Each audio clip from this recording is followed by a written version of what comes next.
ಧ್ವನಿ ಮುದ್ರಣ, ಆಡಿಯೋ ಮತ್ತು ವಿಡಿಯೋ ಶ್ರೀಕಾಂತ್ ಹೆಗಡೆ, ಪೇಟೆಸರ. ಪಾಂಡವರು ಅರಸುಕುಮಾರರು ಅರಣ್ಯವನ್ನು ಪ್ರವೇಶಿಸಿದ್ದಾರೆ.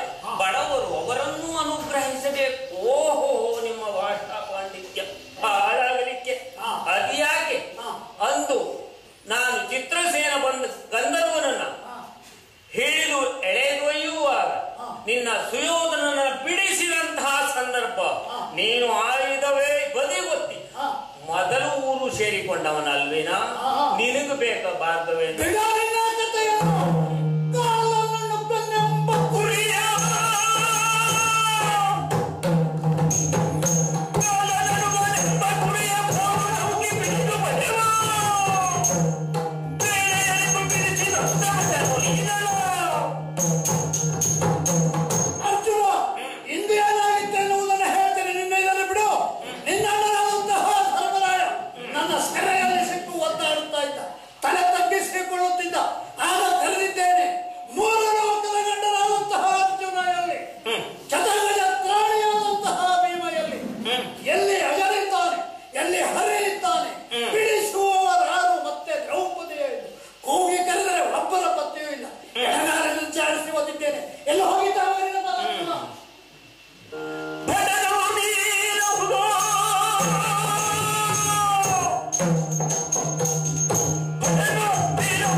ತಕ್ಕಾದ ಮಾತಾಡಿದೇನು?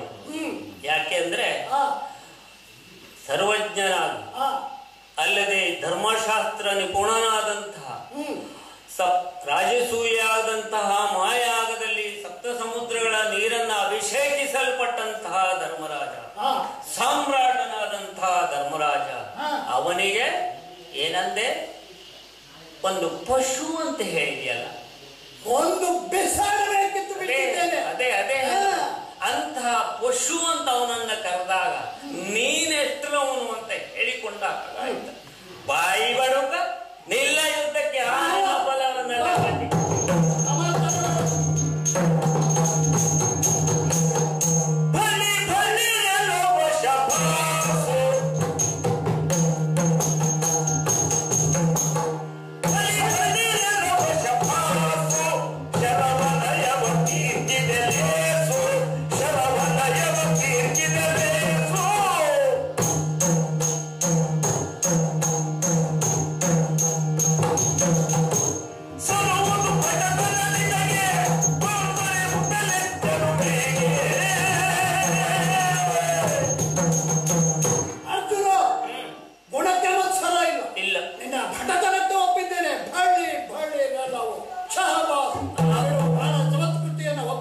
ಪ್ರಶಸ್ತಿಯ ಅಷ್ಟಕ್ಕೆ ಮುಗಿಯಿತು ಅಂತ ಭಾವಿಸಬೇಡ.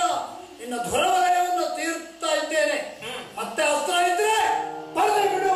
ತಿರುವಿಗೆ ಶರಗಳ ಕೂಡಿ, ತಿರುವಿಗೆ ಶರಗಳ ಕೂಡಿ, ಬಿಳಲುಗಳ ಪ್ರಪುಡಿ ಮಾಡಿ, ತ್ವರಿತಗೆ ನವಿನರತವ, ಒಡೆದ ಮನಸ್ಸೆಯನ್ನು ಒಡೆದವ. 17 ದಿನದ ಮಧ್ಯಾಹ್ನದವರೆಗೆ ಈ ರಣಕ್ಷೇತ್ರದಲ್ಲಿ ನಾನೇ ನಾನಾಗಿ ಹೊರಡಿದ್ದೇನೆ ಅನ್ನುವ ಹೆಮ್ಮೆ ನನಗುಂಟು. ನಿನ್ನ ಹಾಗೆ 10 ದಿವಸ ಅಡಗಿ ಕುಳಿತದ್ದು, ಈಗ ಎಲ್ಲಿಯೋ ಪ್ರವೇಶ ಮಾಡಿದ್ದು. ಈಗ ನಿನ್ನ ಬಡಾಯಿ ಏನ? ಅದಲ್ಲ, ಅಸ್ತ್ರ ಇಲ್ಲದಿದ್ರೆ ಈ ಕುರುಕ್ಷೇತ್ರದಲ್ಲಿ 17 ದಿನಗಳ ತನಕ ಯುದ್ಧ ಸಾಗಿಸುವ ಸಾಮರ್ಥ್ಯ ನನಗಿರ್ತಿತ್ತ. ಇನ್ನೂ ನಿನ್ನಲ್ಲಿ ಅಸ್ತ್ರ ಇದೆಯಾ ಅಂತ ಕೇಳ್ತೀನಿ. ಇಲ್ಲ ಅಲ್ಲ, ಇದೇನು ಅಸ್ತ್ರ ಏನು? ಇದೋ ಈ ನಿನ್ನ ರಥವನ್ನ 7 ಯೋಜನ ದೂರ ಹಾರಿಸ್ತೇನೆ.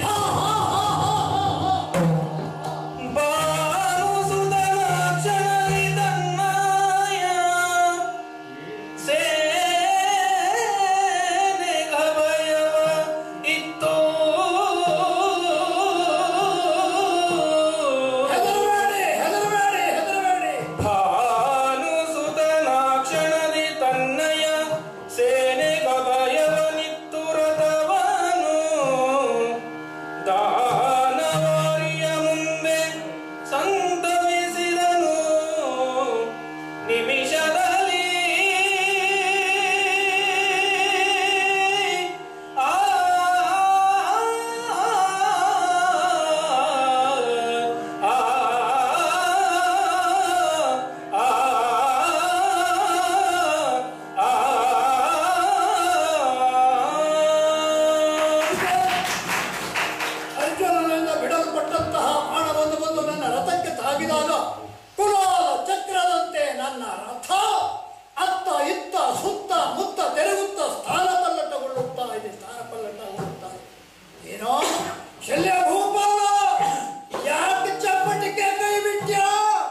ಮೈ ರೋಮಾಂಚನಗೊಂಡಿತು. ಇಕ್ಕಡೆಯ ಸೈನಿಕರು ಸಕಲರು ಬಲೆ ಕರ್ಮ ಅಂತ ಹೊಗಳ್ತಾ ಇದ್ದಾರೆ. ಮಹತ್ತರವಾದಂತಹ ಒಂದು ಪರಾಕ್ರಮವನ್ನು ನೀನು ತೋರಿಸಿಬಿಟ್ಟೆ. ನೀನು ಕೌರವರಿಗೆ ಕೊಟ್ಟಂತ ವಿಶ್ವಾಸದ ಮಾತುಗಳನ್ನೆಲ್ಲ ಈ ಮೂಲಕ ಒಂದೇ ಕ್ಷಣಾರ್ಧದಲ್ಲಿ ತೀರಿಸಿಬಿಟ್ಟೆ. ಕೌರವನ ಮನಸ್ಸಿಗೂ ಬಹಳಷ್ಟು ಸಂತೋಷವಾಗಿರಬಹುದು. ಬಳಿರೆ ಬಾವು ಬಳಿರೆ ಬಂದ ಮಾತು ಕೇಳಿದಿರೋ ಕರುಣನ ಜೀವನದಲ್ಲಿ ಒಂದು ಸಮಾಧಾನದ ಕ್ಷಣ ಅಂತಾದ್ರೆ ಇದು ಶಲ್ಯ ಕೇಳಿಸಿತು. ಕೃಷ್ಣ, ಅರ್ಜುನ, ಸಾಕು ಇದು ಕೈಯಲ್ಲಿ ಹಿಡಿದ ಧನಸ್ಸನ್ನ ಇಟ್ಟಿದ್ದೇನೆ. ಈ 17 ದಿನಗಳಲ್ಲಿ ನಾನು ಮಾಡಿದ್ದು ನಿನಗೊಂದು ಕಣ್ಣಿಗೆ ಕಾಣಲಿಲ್ಲಲ್ಲ. ಅವನ ಶತಯೋಜನ ದೂರ ಹಾರಿಸಿದ ಆರತವೂ ನಿನಗೆ ಕಾಣಲಿಲ್ಲಲ್ಲ. ಕೇವಲ ಒಂದು ಬಿಲ್ಲಂತರಕ್ಕೆ ಹಾರಿಸಿದ ಕರ್ಣನಿಗೆ ಬಳಿರೇ ಕೂತು ಅಂತ ಹೇಳಿದ ಮೇಲೆ ನನಗಿನ್ನು ಯುದ್ಧ ಬೇಕು. ಬೇಡ, ನಾನಿಲ್ಲ ಹತ್ರವನ್ನು ಇಡುತ್ತೇನೆ, ಏನಾದ್ರೂ ಆಗ್ಬೋದು. ಇದರಲ್ಲಿ ಬಹಳ ಒಳ್ಮ ಉಂಟು ಮಹಾರಾಯ. ಪಾರ್ಥ ಶ್ವೇತವಾಹನ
ಅಶ್ವರಥ.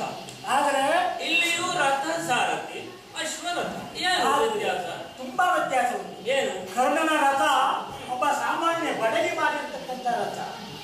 ನೀನೇನಿರುವಂತಹ ರಥ ಯಾರದ್ದು? ಅಗ್ನಿರಥವಾದದ್ದು. ಅಗ್ನಿದೇವ ಕೊಟ್ಟಿರುವಂತದ್ದು. ಗಾಂಡಿಯೂ ಅಷ್ಟೇ ಅಲ್ಲವೇ? ಅದರ ತೂಕ ಎಷ್ಟಿರ್ಬೋದು. ಅದಲ್ಲದೆ ಬ್ರಹ್ಮಾಂಡ ಬಾಂಡೋದರ ಅನ್ನುವ ಸಂತು ನನಗೆ 14 ಲೋಕವನ್ನೇ ನನ್ನ ಕಕ್ಷೆಯೊಳಗೆ ಇಟ್ಟುಕೊಂಡಿದ್ದೇನೆ. ಅದೆಲ್ಲದ ಭಾರವೂ ಈ ರಥದ ಮೇಲೆ ಇದೆ. ಆಮೇಲೆ ನವಗಂಡ ಕಪ್ಪನೇ ಮಾರುತಿಯು ಹನುಮಂತ ಚಿರಂಜೀವಿ. ಬಹಳ ತಿರುಗಾಗಿ ಎಲ್ಲೂ ಮತ್ತೆ ಬೇರೆ ಕಾಣಲಿಲ್ಲ. ಅರ್ಜುನನ ರಥದ ಮೇಲೆ ಅವ ಕೂತಿದ್ದ. ಹನುಮಂತನ ಮಹಾಮಹಿಮೆಯಿಂದ ನೀನು ಅನುಭವಕ್ಕೆ ಬಂದಿದ್ದೇನೆ. ಅವನಲ್ಲಿ ಪ್ರತಿಜ್ಞೆ ಮಾಡಿ ಬಾಣದಿಂದ ನೀನು ಕಟ್ಟಿದಂತಹ ಸೇತುವೆಯನ್ನು ಮುರಿದು ಹಾಕಿದ್ದ. ಅಗ್ನಿ ಪ್ರವೇಶಕ್ಕೆ ಹೊರಟಿದ್ದೇನೆ ನೀನು. ಆ ಸಂದರ್ಭದಲ್ಲಿ ನಿನ್ನನ್ನು ನಾನು ಕಾಯಲಿಲ್ವ? ಆಮೇಲೆ ಭೀಮಸೇನ ಅವನ ಬಾಣವನ್ನೇ ಅವನಿಗೆ ಎತ್ತಲಿಕ್ಕಾಗಲಿಲ್ಲ. ಅಂದ ಮೇಲೆ ಎಷ್ಟು ಭಾರ ಹನುಮಂತನದ್ದಿರ್ಬೋದು. ರಥದ ಭಾರ ಎಷ್ಟಿರ್ಬೋದು? ಅಗ್ನಿರಥವಾದಂತಹದ್ದು. ಗಾಂಡೀವದ ಭಾರ ಎಷ್ಟು? ನನ್ನ 14 ಲೋಕದ ಒಂದೇ ನನ್ನ ಹೊಟ್ಟೆಯೊಳಗೆ ಇಟ್ಟಿರುವಂತ ನನ್ನ ಭಾರ ಎಷ್ಟು, ಇದನ್ನೆಲ್ಲ ಯೋಚನೆ ಮಾಡು. ಅವನು ಬಿಲ್ಲಂತರಕ್ಕೆ ಹಾರಿಸಿದ್ದೇ ಶ್ರೇಷ್ಠ ಅಂತ ಅನಿಸಿದ್ರಿಂದ ನಾನು ಹೊಗಳಿದ್ದೇನೆ. ನಮೋ ನಮೋ ದೇವರೇ. ಅಂತರಹಿತನೆ ನಿನ್ನ ಮಹಿಮೆಯ,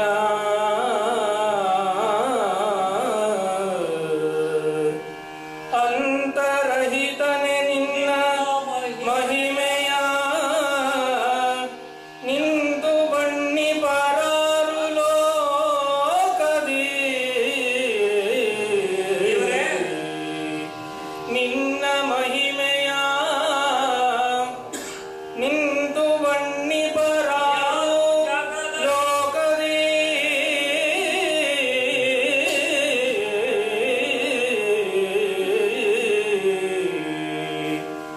ಮುಂದೆ ಕೇಳುವುದೆನ್ನ ಭಾಷೆಯ, ಮುಂದೆ ಕೇಳುವುದೆನ್ನ ಭಾಷೆಯ, ಎಂದನ ಪಾರ್ಥ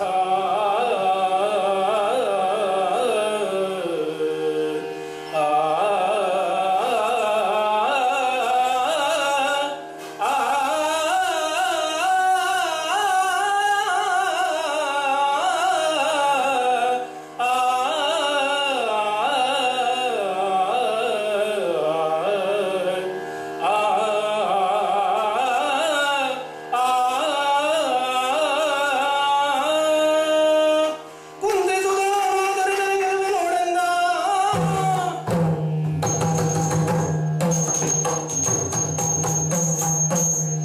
ಕೃಷ್ಣ, ಅರ್ಜುನ, ನಿನ್ನನ್ನ ಏನು ಹೊಗಳಬೇಕು, ಎಷ್ಟು ಹೊಗಳಬೇಕು, ನನ್ನಂತವನಿಗೆಲ್ಲ ಆಗ್ತದೆ. ಓಹೋ, ಆ ಹರಕು ನಾಲಿಗೆ ನಾಗನಿಗೆ ಸಾಧ್ಯ ಆಗದಿದ್ದಾಗ ನನ್ನಂಥವನಿಗ. ಕೃಷ್ಣ, ಬಾಲ್ಯದಲ್ಲಿಯೂ ಒಂದು ಧರ್ಮವನ್ನು ಉಪದೇಶ, ಅಷ್ಟಲ್ಲದೆ ಕಿರು ಬೆರಳಿನಲ್ಲಿ ಬೆಟ್ಟವನ್ನೆತ್ತಿದಾಗ ಅದಕ್ಕೊಂದು ಕಥೆ, ಅಲ್ಲದೆ ಎಂತೆಂತಹ ಮಹಾ ಕಾರ್ಯಗಳನ್ನೆಲ್ಲ ಮಾಡಿ ಒಂದು ಸಾರಿ ಒಬ್ಬನನ್ನ ಜೊತೆಗೂಡಿ ಓಡಿ ಹೋದೆ, ಅಲ್ಲಿಯೂ ನಿನ್ನದೊಂದು ಕಥೆ. ಅಲ್ಲದೆ ನೀನು ಊರು ಬಿಟ್ಟು ಇನ್ನೊಂದು ಊರಿಗೆ ಹೋಗಿ ಕಟ್ಟಿದ್ರು, ಅಲ್ಲೂ ನಿನ್ನದೊಂದು ಕಥೆ.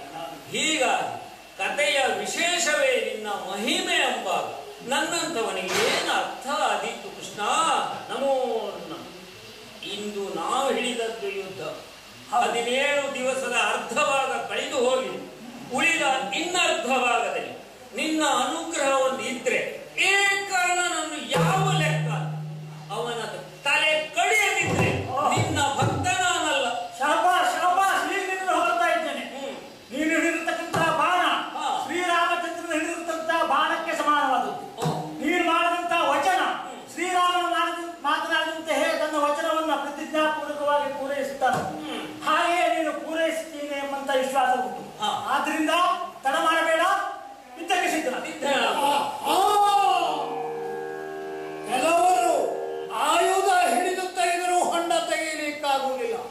ಕೃಷ್ಣ ಮಾತಿನಿಂದಲೇ ಹೊಂಡ ತೆಗೆದಿದ್ದಾನೆ ಎನ್ನುವುದು ಸ್ಪಷ್ಟವಾಗುತ್ತಾ ಇದೆ. ಇನ್ನು ತಡ ಮಾಡುವುದಿಲ್ಲ. ಅರ್ಜುನ, ಹೂಡಿದನು ತಿರುಳಿನಲ್ಲಿ ಬಾಣವ, ಚಾಡಿದನು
ನೇರವಾಗಿ ಯುದ್ಧ ಮಾಡುವುದಕ್ಕೆ ಮುಂದಾಗಿ ನಿಂತಿದ್ದೆ. ಅಸ್ತ್ರಕ್ಕೆ ಪ್ರತ್ಯಸ್ತ್ರವನ್ನು ಕೊಟ್ಟು ಅರ್ಜುನನನ್ನೇ ಹೋರಾಡುತ್ತಾ ಇದ್ದೇನೆ. ಇದೇ ಮೂಢನಿಗೆ ಕೈ ಹಾಕಿ ಉಗಿಯುತ್ತಾ ಇದ್ದೇನೆ. ತೈಲಾಕ್ಷಣ ಇದು ನನ್ನ ಕೈ ಸೇರುತ್ತಿರುವುದು ಸರ್ಪಶರ ತನ್ನಿಂದ ತಾನಾಗಿಯೇ ಬಂದು ಧನಸ್ಸಿಗೆ ಎಲೆಯಿರಿಸಿ ನಿಂತಿದೆ. ಹೋರಿ ನನ್ನ ಮಾಡದಿಂದ ನನ್ನ ಬಿಲ್ಲಿನಿಂದ ಹೊರಜಾರುತ್ತಿರುವಂತಹ ಈ ಸರ್ಪಶರದ ಹೆಡೆಯನ್ನ ಎಡಗೈಯಿಂದಲೇ ಅದಮೆ ಹಿಡಿದಿದ್ದೇನೆ. ಅದು ವಿಷವನ್ನ ಕಕ್ಕುತ್ತಾ ಇದೆ. ಆಕಾಶದಲ್ಲಿ ಹಾರಾಡುತ್ತಿರುವ ಹಕ್ಕಿ ಪಕ್ಷಿಗಳ ರೆಕ್ಕೆ ಪುಕ್ಕಗಳೆಲ್ಲ ಕತ್ತರಿಸಿ ಬೀಳುತ್ತಾ ಇದೆ. ಮೇಲಿರುವಂತಹ ನಕ್ಷತ್ರಗಳು ಪಟ ಪಟ ಪಟ ಪಟನೆ ಉರಿದು ಬೀಳುತ್ತಾ ಇವೆ. ಕಕ್ಕಾ ವ್ಯಕ್ತಿಯಾಗಿದ್ದಾರೆ, ಚಲ್ಲಾಬಿಲ್ಲಿಯಾಗಿದ್ದಾರೆ. ಹುಟ್ಟಿನಿಂದಲೇ ಹಸಿರು ಬಣ್ಣವನ್ನು ತೊಳೆದ ಕರ್ಣನ ಮುಖ ಬಿಳುಪಾಗಿ ಹೋಗಿದೆ. ಬಿಳುಪಾದ ಅರ್ಜುನನ ಮುಖ ಕಪ್ಪಾಗಿ ಹೋಗಿದೆ. ಸೈನಿಕರು ತಬ್ಬಿಬ್ಬಾಗಿದ್ದಾರೆ. ಒಬ್ಬರೊಬ್ಬರೊಬ್ಬರು ಅವಚಿಕೊಂಡು ಹಿಡಿಯುವುದಕ್ಕೆ ಪ್ರಯತ್ನಿಸುತ್ತಿದ್ದಾರೆ. ನಮ್ಮವರೆಲ್ಲ ಮೂಗಿನ ಮೇಲೆ ಬೆರಳಿಟ್ಟು ನಿಂತಿದ್ದಾರೆ. ಇದೇನು ಅಂತ ಇದೊಂದು ಕ್ಷಣ ಸಂತೋಷದ ಕ್ಷಣ. ಓಡಿ ಹೋಗುತ್ತಿರುವಂತಹ ಜೈವದವನ್ನು ಹಿಡಿದೆಳೆದು ತರುವಂತಹ ಕ್ಷಣ. ಇದನ್ನ ಹಂಚಿಕೊಳ್ಳಬೇಕು. ಇನ್ನೊಂದು ಕ್ಷಣದಲ್ಲಿ ನಮ್ಮದು ವಿಜಯ ಸಂಕೇತವಾದಂತಹ ಉತ್ಸವ ನೆರವೇರುವುದಕ್ಕೆ ಕ್ಷಣ ಮಾತ್ರ ಇದೆ. ಕ್ಷಣಗಳೇ ಆಗುತ್ತಿರುವಂತಹ ಸಂದರ್ಭದಲ್ಲಿ ಇಂತಹ ಸನ್ನಿವೇಶ ಕುರುಕ್ಷೇತ್ರದಲ್ಲಿ ಇದುವರೆಗೂ ಉಂಟಾದದ್ದಿಲ್ಲವೇ ಈಗ ಉಂಟಾಗಿದೆ. ಈ ಸಂತೋಷವನ್ನು ಯಾರಲ್ಲಿ ಹಂಚಿಕೊಳ್ಳಿ? ನಮ್ಮವರೆಲ್ಲ ಹೋಗಿ ಮೇಲೆ ಸೇರಿಬಿಟ್ಟಿದ್ದಾರೆ. ಅವರಿಗೆ ಹೇಳಿ ಕೇಳುವುದಿಲ್ಲ. ನಮ್ಮವರಿದ್ದವರೆಲ್ಲ ತಬ್ಬಿಬ್ಬಾಗಿದ್ದಾರೆ. ಎಲ್ಲಿಂದ ಬಂದಿರಬಹುದು ಈ ಸರ್ಪಶರ? ಈಶ್ವರನ ಕೊರಳಲ್ಲಿ ಸದಾ ನಾಲಿಗೆಯನ್ನು ಹೊರಚಾಚುತ್ತಿರುವಂತಹ ಸರ್ಪ ಇರಬಹುದು. ಇದು ಬರ್ಲಿಕ್ಕಿಲ್ಲ ಅವನ ನಾಗಭೂಷಣ ಆಗುವುದಿಲ್ಲ. ಹಾಗಿದ್ರೆ ಅದು ಅಲ್ಲೇ ಅಲ್ಲ. ಚೌತಿಯ ಹಬ್ಬದ ದಿವಸ ಚಕ್ಕೂಲಿ ತಿಂದು ಓಡುತ್ತಿರುವ ಗಣಪ ಹೊಟ್ಟೆಗೊಂದು ಸರ್ಪವನ್ನು ಬಿಗಿದಿದ್ದಂತೆ. ಹಾವೇ ಒಂದು ಸೇರಿರ್ಬೋದು ಇಲ್ಲಿ. ಆಗಿದ್ರೆ ಅದು ಬಂದ್ರೆ ಗಣಪ ಉಳಿಯುವುದಿಲ್ಲ. ಅದು ಅಲ್ಲ, ಕಾಳಿಂಗ ವರ್ತನ ಮಾಡಿದ್ದಾನೆ. ಆ ಸಂತತಿಯ ಯಾವುದೋ ಸರ್ಪ ಬಂದು ಸೇರಿರ್ಬೋದು ಇಲ್ಲಿ. ಸಾಧ್ಯವೂ ಇಲ್ಲ. ಅದೂ ಅಲ್ಲ, ಇದೂ ಅಲ್ಲ. ಹಾಗಿದ್ರೆ ಈ ಹಾವು ಯಾರ ಹುಟ್ಟಿಂದ ಬಂದಿರಬೇಕು? ಯಾರ ಹುಟ್ಟಿಂದ್ರೂ ಬರಲಿ, ಇನ್ನೊಂದು ಕ್ಷಣದಲ್ಲಿ ಪಾಂಡವ ಸೇನೆ ಹತವಾಗ್ತದೆ. ಅದರಿಂದ ಈ ಸಂತೋಷವನ್ನು ಹಂಚಿಕೊಳ್ಳೋದಿದ್ರೆ ನಮ್ಮ ಸಾರಥಿ ಇದ್ದಾರಲ್ಲ, ಮತ್ತಾರನ್ನು ಹೋಗ್ಲಿ. ಅಯ್ಯ ಇದೇನು ಏನು ಸಾರಥಿ ಸರಳು,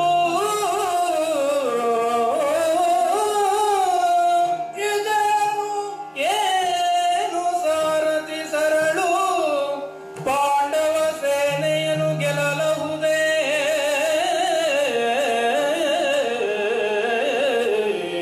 ಈ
ಈ ಸರಳ ಅರ್ಜುನನ ಕಂಠಕ್ಕೆ ಸರಿಯಾಗಿಯೇ ಗುರಿಯಾಗಿ ಹಿಡಿದ ಸರಳು ಮುಂದುವರಿದರೆ ಪಾರ್ಥನ ಸತಿಗೆ ವೈದವ್ಯ ದೀಕ್ಷಾ ವಿಧಿಯ. ಯಾಕೆ ಈ ಶಬ್ದವನ್ನೇ ಪ್ರಯೋಗಿಸುತ್ತೇನೆ? ತವರಿಗೆ ಮಾತು ಕೊಟ್ಟು ಬಂದಿದ್ದೇನೆ. ಆ ಕ್ಷಣದಲ್ಲಿ ನನ್ನ ಮಗನನ್ನು ಕೊಂದಿದ್ದಾನೆ ಅಂತ ಪಾರ್ಥನ ಸತಿಯ ಓಲೆಯ ಕಡೆ ಕೊಟ್ಟ ಮಾತು ಅದೇ ಶಬ್ದ ನಿನ್ನಲ್ಲಿ ಹಾಗಾಗಿ ಅರ್ಜುನನ ಕತ್ತನ್ನು ಕತ್ತರಿಸದೆ ಬಿಟ್ಟಿತ್ತು. ಪಾಂಡವ ಸೇನೆಯಲ್ಲಿ ಈ ಸೇನೆಯನ್ನು ಅದಮಿ ಹಿಡಿಯುವ, ಇದನ್ನ ಪ್ರತಿಭಟಿಸುವ, ಇದನ್ನು ಅಧಿಕರಿಸುವ, ಇದನ್ನು ತಡೆದು ನಿಲ್ಲಿಸುವಂತಹ ಶಕ್ತಿ ಯಾವ ಯೋಧನಿಗೆ ಇದೆ, ಯಾವ ಯೋಧನಿಗಿದೆ? ಪಾಂಡವ ಸೇನೆಯನ್ನು ಗೆಲ್ಲಬಹುದೇ? ಆದರೆ ನಿನಗಿದು ಸಾನೂರಾಗವೇ? ಯಾಕೆ ಈ ಮಾತು? ನಿನ್ನ ಅಳಿಯಂದಿರು ಪಾಂಡವರು ಅಲ್ಲಿರೋದನ್ನು ಬಿಟ್ಟು ಇಲ್ಲಿ ಬಂದಿದ್ದೀಯೆ. ಹೀಗಾದ್ರೆ ಈ ದಿವಸ ಆಚರಿಸುವಂತಹ ದಿನೋತ್ಸವಕ್ಕೆ ನಿಮ್ಮನ್ನೇ ಅಧ್ಯಕ್ಷರನ್ನಾಗಿ ಮಾಡ್ತೇವೆ. ಸಾನೂರಾದ್ರೆ ಬಿಟ್ಲ ಅಸ್ತ್ರದ ಮಹಿಮೆಯನ್ನ ತಿಳಿದು ಪ್ರಯೋಗ ಮಾಡಬೇಕು.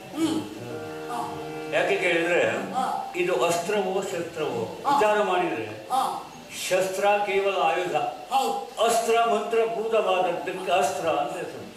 ಒಂದು ಹುಲ್ಲುಕಟ್ಟಿಗೆ ಬ್ರಹ್ಮಾಸ್ತ್ರ ಬಿಡ್ತಾರೆ ಅಭಿಮಂತ್ರಣೆ ಮಾಡಿ, ಅಲ್ಲಿ ಹುಲ್ಲುಕಟ್ಟಿ ನೋಡ್ಲಿಕ್ಕೆ, ಆದ್ರೆ ಮಂತ್ರ ಪ್ರಭಾವದಿಂದ ಬ್ರಹ್ಮಾಸ್ತ್ರ. ಇದು ಅಸ್ತ್ರವೂ ಅಲ್ಲ ಶಸ್ತ್ರವೂ ಅಲ್ಲ. ಹಾವು ಸರಳ, ಹಾವು ಸರಳಾಗಿದೆ. ಹಾಗಿದ್ರೆ ಶಸ್ತ್ರವೂ ಅಲ್ಲ ಅಸ್ತ್ರವೂ ಅಲ್ಲ. ಇದನ್ನ ಬಿಡುವಾಗ ವಿಶಿಷ್ಟವಾದ ಮರ್ಮ ಇದೆ ಅಲ್ಲಿ. ಸಾನುರಾಗವೇ ಅಂತ ಕೇಳಿದ್ದೀಯ, ನಾನು ಅದನ್ನು ಹೇಳಲೇಬೇಕು. ಅನುರಾಗ ಹೇಗೆ? ಯಾಕೆ ಕೇಳಿದ್ರೆ ನಿನ್ನ ಮಾತು ಬಹಳ ವಿಚಿತ್ರ. ಪಾಂಡವ ಸೇನೆಯನ್ನ ಗೆಲ್ಲಬಹುದೇ? ಗೆದ್ದೀತು. ಇನ್ನೊಂದು ಮಾತು ಹೇಳಿದಲ್ಲ, ಪಾರ್ಥನ ಮಾನಿನಿಗೆ. ಸ್ವಲ್ಪ ವಿಮರ್ಶಕರು ಬೆಚ್ಚು ಬೀಳ್ತಾರೆ. ಪಾರ್ಥನಿಗೆ ಅನೇಕ ಮಾನಿನಿಯರಿದ್ದಾರೆ. ಸೌಭದ್ರಿಗೆ ವೈದವ್ಯ ವಿಧಿಯೋ ದ್ರೌಪದಿಗೋ? ಯಾರಿಗೆ ದ್ರೌಪದಿಗೆ ವೈದವ್ಯ ವಿಧಿ ಅಂತಾದ್ರೆ ಪಾರ್ಥನೊಬ್ಬನಿಂದ ಆಗುವುದಿಲ್ಲ, 5 ಜನ.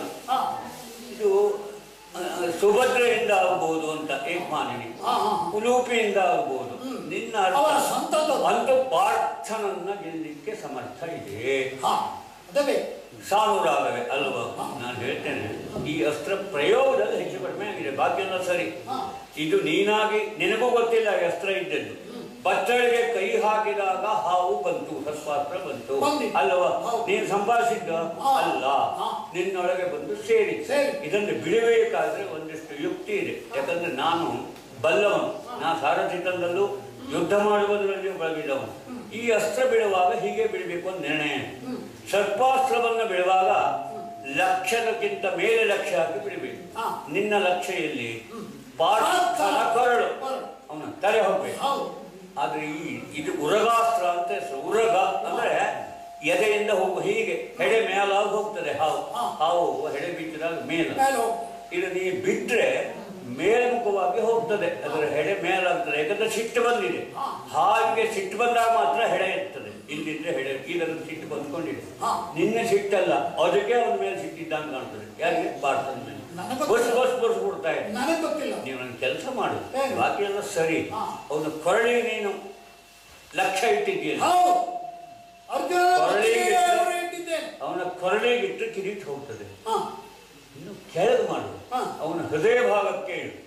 ಕೊರಳಿಂದ ಹೃದಯ ಭಾಗ ಎದೆಗೆ ಗುರಿ ಇಟ್ರೆ ಇಲ್ಲಿ ಕಚ್ಕೊಂಡು ಹೋಗ್ತದೆ. ನಿನಗೊಂದು ಗುಟ್ಟುಂಟು. ನಾನು ಹೇಳಿದ ನಿನಗೆ ಅಪ್ಪು ಅಂತಾರೆ. ನಿನಗೆ ಇದು ಪಾಂಡವರನ್ನ ಗೆಲ್ಲಬೇಕು, ಕೌರವನಿಗೆ ಜಯ ಕೊಡಬೇಕು ಎನ್ನುವ ಇಚ್ಛೆ ಇವಾಗ ಇದ್ದಿದ್ದು ಹೌದಾದ್ರೆ ಸ್ವಲ್ಪ ಬದಲಿಸಿ ತಗ್ಗಿಸಿ ಅವ್ರಿಗೆ ಈ ಬಾಣವನ್ನು. ಇಲ್ದಿದ್ರೆ ಪಾರ್ಥನ ಕಿರೀಟ ಹೋದಿತ್ತು, ತಲೆ ಹೋಗುದಿಲ್ಲ ಅಸ್ತ್ರದಿಂದ. ಅಸ್ತ್ರವನ್ನ ಬದಲಿಸು, ಗುರಿ ಬದಲಿಸು, ಹೊಡಿ. ಒಂದು ಶರಸಂಧಾನ ನಾಲಿಗೆ, ಒಂದು ಶರ ಸಂಧಾನ ನಾಲಿಗೆ, ಒಂದು ನಮ್ಮಲ್ಲಿ ಕುಟಿಲ ವಿದ್ಯೆಯ ಎಂದು ಕಂಡೈ ಶಲ್ಯ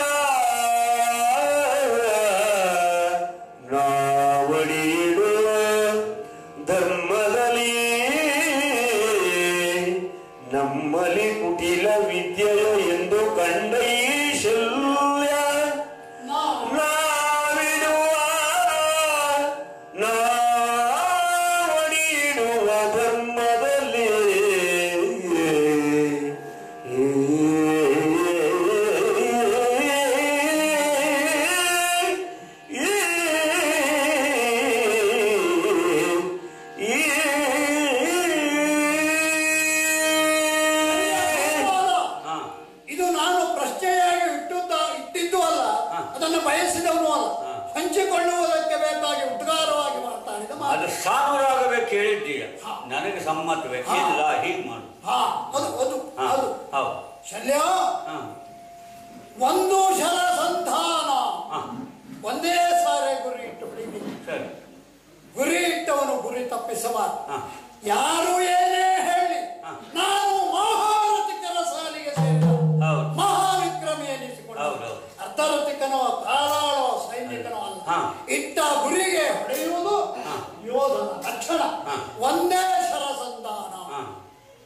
ಒಂದು ಮಾತು ಕೇಳಿದ್ರಂತೆ ಗುರುಗಳು ದ್ರೋಣಾಚಾರ್ಯ, ನಾನು ಕೇಳಿದ್ದೇನೆ, ಎಲ್ಲ ನಿಲ್ಲಿಸಿ ಪರೀಕ್ಷಾ ಕಣದಲ್ಲಿ ನಿಲ್ಲಿಸಿ ಮೇಲೆ ಮರದ ಮೇಲಿರುವಂತಹ ಒಂದು ಹಕ್ಕಿಯನ್ನು ತೋರಿಸಿ ಹೊಡೆಯಬೇಕು ಎಂದ್ರಂತೆ. ಎಲ್ಲರಿಗೂ ಕೇಳಿದ್ರು ಏನೇನು ಕಾಣುತ್ತದೆ ಅಂತ. ಒಬ್ಬೊಬ್ಬರು ಒಂದೊಂದು ಹೇಳಿದ್ರು. ನನಗೆ ಇಡೀ ಮರ ಕಾಣುತ್ತದೆ ಅಂತ ಒಬ್ಬ ಹೇಳಿದ, ರೆಂಬೆ ಗೊಂಬೆಗಳು ಕಾಣುತ್ತವೆ ಅಂತ ಮತ್ತೊಬ್ಬ ಹೇಳಿದ, ಎಲೆಗಳು ಕಾಣುತ್ತವೆ ಅಂತ ಮತ್ತೊಬ್ಬ ಹೇಳಿದ. ಆ ಕ್ಷಣದಲ್ಲಿ ಅರ್ಜುನನನ್ನು ಕರೆದು ಕೇಳಿದ್ರಂತೆ, ಅರ್ಜುನ ನಿನಗೇನು ಕಾಣುತ್ತದೆ ಎಂದು. ಗುರುದೇವ, ನನಗೆ ಹಕ್ಕಿಯ ಕುತ್ತಿಗೆ ಮಾತ್ರ ಕಾಣುತ್ತದೆ ಅರ್ಜುನ ಹೇಳಿದರಂತೆ. ಅಂದ್ರೆ ಯಾವುದನ್ನು ಭೇದಿಸಬೇಕು ಅದೇ ಗುರಿಯಾಗಿರಬೇಕು. ಶಲ್ಯ ಭೂಪಾಲ, ನನಗೆ ಕಾಣುತ್ತಿರುವುದು ಅರ್ಜುನನ ಕುತ್ತಿಗೆ ಮಾತ್ರ ಬಿಟ್ರೆ ಬೇರೆ ಯಾವನ ಅಂಗಾಂಗಗಳು ಕಾಣಿಸುತ್ತಿಲ್ಲ. ಮತ್ತೆ ಹಾಗಾಗಿ ಹೂಡಿದ ಸಂಧಾನ ಒಂದು ಸಾರಿ ಹೂಡಿದ್ದೇನೆ, ಹೂಡಿದ ಶರವನ್ನು ಬಿಟ್ಟರೆ ಭ್ರೂಣ ಹತ್ಯೆ ದೋಷ ಬರ್ತದೆ ಅಂತ ನಿಮ್ಮಂತ ಪಂಡಿತರು ಹೇಳಿದ್ದನ್ನೇ ಕೇಳಿದ್ದೇನೆ. ಹಾಗೂ ಬರಿ ತಪ್ಪಿಸುವ ಹಾಗೆ ನಾಲಿಗೆ ಒಂದೇ, ಒಂದು ಸಾರಿ ಹೇಳಿದ ಹಾಗೆ ನಡೆದುಕೊಳ್ಳಿ. ನಿನ್ನ ಹಾಗೆ ಅಂತ ಹೇಳಿದ್ದು ಯಾಕೆ? ನೀನು ಪಾಂಡವರ ಪಕ್ಷಕ್ಕೆ ಹೋಗಬೇಕಾಗಿತ್ತು, ಅದನ್ನು ಬಿಟ್ಟು ಇಲ್ಲಿ ಬಂದು ಯಾಕೆ? ಒಂದು ಮಾತು ಕೊಟ್ಟೆ, ಯಾರು ಇದನ್ನೆಲ್ಲ ಮಾಡಿದ್ದಾರೋ ಅವ್ರಿಗೆ ಸೇರಿದ್ರು. ನಿನ್ನ ಮಾತು ಉಳಿಸಿಕೊಳ್ಳುವುದು ಸೇರಿದ್ದು, ಪಾಂಡವರಿಗೆ ದ್ರೋಹ ಮಾಡಿದ ಹಾಗೆ ನನ್ನದು ಒಂದೇ ಮಾತು, ಒಂದೇ ಗುರಿ, ಒಂದೇ ಲಕ್ಷ್ಯ, ಒಂದೇ ಧ್ಯೇಯ, ಒಂದೇ ಸ್ವಲ್ಪ ಗುರಿಯ ಉದ್ದೇಶ ಏನು? ಗೆಲುವು. ಅರ್ಜುನನ ಕುತ್ತಿಗೆ ಗೆಲುವು ಆಗುವುದಿಲ್ಲ ಅಂತಾದಾಗ ಯಾಕೆ ಬದಲಿಸಬಾರದು?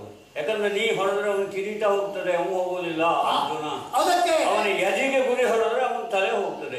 ತಲೆ ಹೋಗುದೇ ಉದ್ದೇಶ ಇದ್ರೆ ಆ ಕೆಲಸ ಮಾಡು. ಒಂದು ಆ ವ್ರತ ಬಿಡು, ಆ ವ್ರತ ಸಾಕೋಲಿ ಅಲ್ಲ, ಅದನ್ನು ಬಿಡ್ಲಿಕ್ಕೆ ಆಗುದಿಲ್ಲ. ಒಂದು ಸಾರಿ ಕೊಟ್ಟ ಮಾತು ಉಳಿಸಬೇಕು.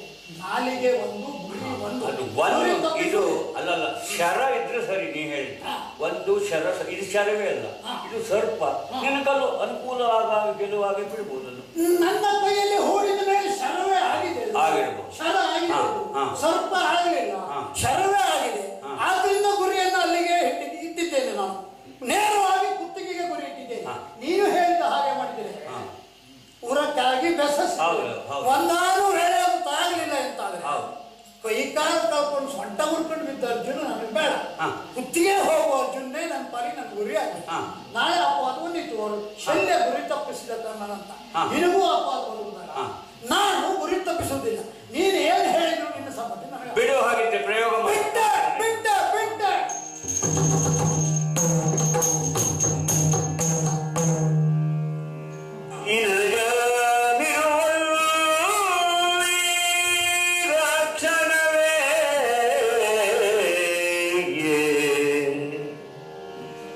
ಮರಳಿ ಬಂದು ಇನಜನಿರುವಲ್ಲಿಗ ಕ್ಷಣವು ಅರಿಕೆಯೊಂದುಂಟು, ಅರಿಕೆಯೊಂದುಂಟು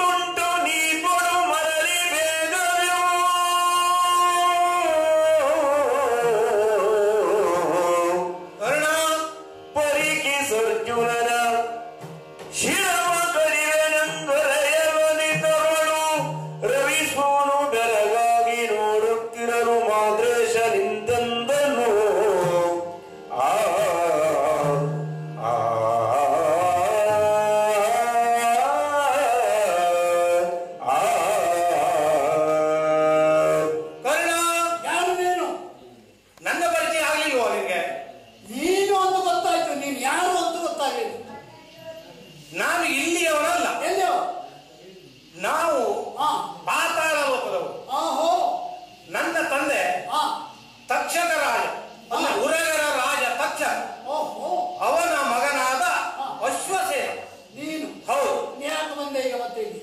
ನಿನಗೆ ಹಾಗೆ ಅರ್ಜುನ ವೈರಿಯೋ ಹಾ, ನಮಗೂ ಹಾಗೆ ಅರ್ಜುನ ವೈರಿ. ನಿನಗೆ ಹೇಗೆ ವೈರಿ ಆದ? ಅದಕ್ಕೊಂದು ಕಾರಣ ಉಂಟು. ಏನು? ಒಂದು ಕಾಲದಲ್ಲಿ ಹಾ, ಕಾಂಡವ ವನದಲ್ಲಿ ಹಾ, ಸುಖ ಸಂತೋಷದಿಂದ ಕಾಲ ಕಳೆಯುತ್ತಿರುವ ಸಂದರ್ಭದಲ್ಲಿ ಹಾ, ಈ ಪಾಪಿ ಮಕ್ಕಳು ಪಾಂಡವರಲ್ಲಿಗೆ ಬಂದರು. ಹಾ, ಇವರು ಬಂದ ತಕ್ಷಣ ಹಾ, ಕಾರಿಗಿಚ್ಚು ಜೋರಾಗಿ ಉರಿಲಿಕ್ಕೆ ಶುರುವಾಯಿತು. ಕಾಂಡವವನದಲ್ಲಿ ಹಾ, ನಾವು ಜೀವ ಉಳಿಸಿಕೊಳ್ಳುವುದಕ್ಕಾಗಿ ಹಾ, ಅಲ್ಲಿಂದ ನಾನು ಮತ್ತೆ ನನ್ನ ತಾಯಿ ಮೇಲ್ಮುಖವಾಗಿ ಚಿಮ್ಮಿದೆವು. ಪಾಂಡವರಿಗೆ ಹೆದರಿದೆವು. ನಾವು ಮೇಲ್ಮುಖವಾಗಿ ಚಿಮ್ಮಿದ ಕೂಡಲೇ ಹಾ, ಈ ಅರ್ಜುನ ಬಾಣ ಬಿಟ್ಟ. ಹಾ, ಹಾ, ಈ ಅರ್ಜುನ ಬಿಟ್ಟ ಬಾಣಕ್ಕೆ ಹಾ, ನಮ್ಮ ತಾಯಿಯ ತಲೆ ಹೋಯ್ತು. ಹೋಯ್ತು. ನನ್ನ ಬಾಲ ಹೋಗಿ ನೋಡಿ ಓ, ಬಾಲ ಹೊಂಡ. ಓ, ಹಾ. ಹಾಗಾಗಿ ಹಾ, ತಾಯಿಯ ಪ್ರಾಣ ಹೋಗುವ ಸಂದರ್ಭದಲ್ಲಿ ಹಾ, ಒಂದು ಮಾತನಾಡಿದೆ ನಾನು. ನೀನು ಹೌದು. ಏನ್ ಹೇಳಿದೆ? ನಿನ್ನ ಆತ್ಮಶಾಂತಿಗಾಗಿ ಹಾ, ನಿನ್ನನ್ನು ಕೊಂದವರನ್ನ ಹಾ, ನೋಯಿಸದೆ ಬಿಡಲಾರೆ, ಶಿಕ್ಷಿಸದೆ ಬಿಡಲಾರೆ ಎಂದು ಹಾ, ಇಲ್ಲಿಯವರೆಗೆ ಹಾ, ಹುಡುಕುತ್ತಾ ಇದ್ದೆ ಏನನ್ನ? ಅರ್ಜುನನನ್ನ. ಹಾ. ಅರ್ಜುನನನ್ನ ತಲೆ ತೆಗೆಯಬೇಕಾಗಿ. ಇದು ನಿನಗೆ ಅರ್ಜುನ ಶತ್ರು, ಹೌದು. ನನಗೂ ಶತ್ರು. ಹಾ, ಶತ್ರುವಿನ ಶತ್ರು ಹಾ. ನಮಗೆ ಮಿತ್ರ. ಹಾ, ಹಾ, ಇದನ್ನೇ ಲಕ್ಷಿಸಿ ಹಾ, ನಿನ್ನಲ್ಲಿ ಬಂದು ಸೇರಿದ್ದೇನೆ. ಸುಮಾರು ಕಲ್ತಿದ್ದೀನಾ? ನಿನ್ನಲ್ಲಿ ಬಂದು ಸೇರಿದ್ದೇನೆ. ಹಾ, ಆದ್ದರಿಂದ ಹಾ. ಈಗ ನನ್ನ ಗುರಿ ಏನು? ಹಾ. ಅರ್ಜುನನ ತಲೆ ತೆಗಿಬೇಕು. ಹಾ. ನನ್ನನ್ನು ಹೂಡು. ಎಲ್ಲ ಅಶ್ಯವ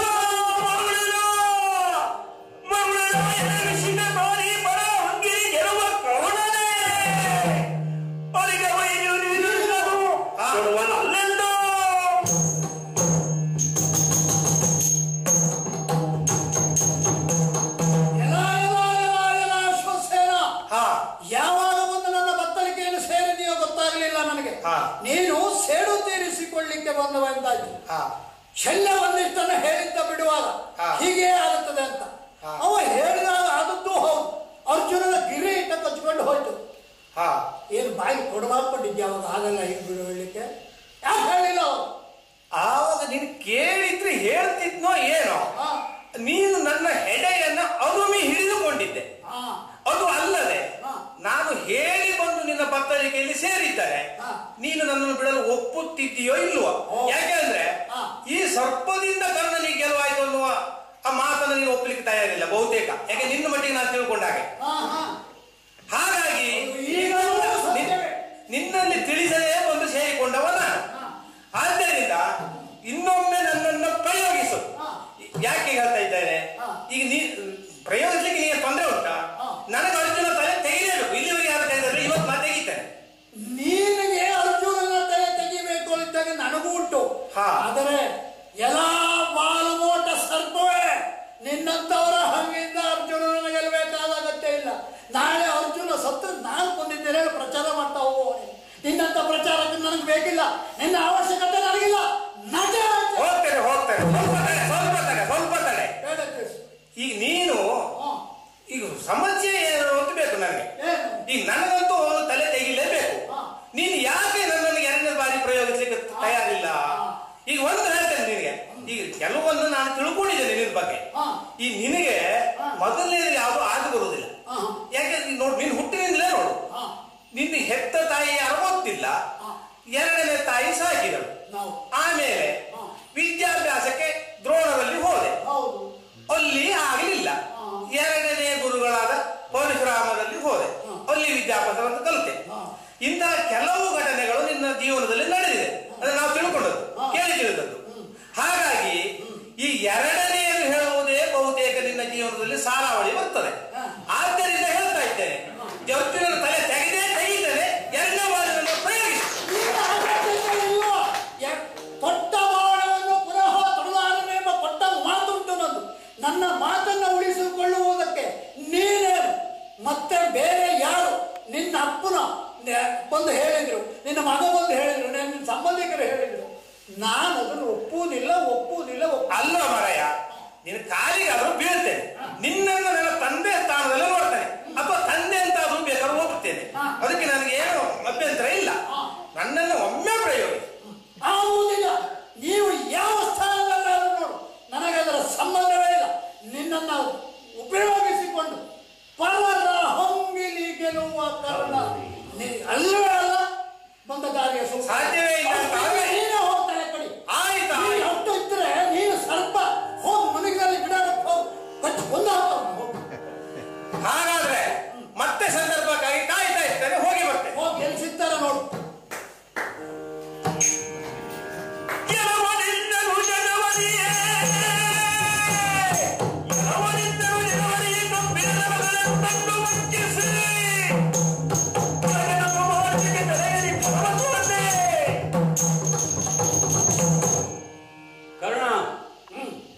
ಗೊತ್ತಾಯ್ತು ನೀನು ಯಾರು ಅಂತ.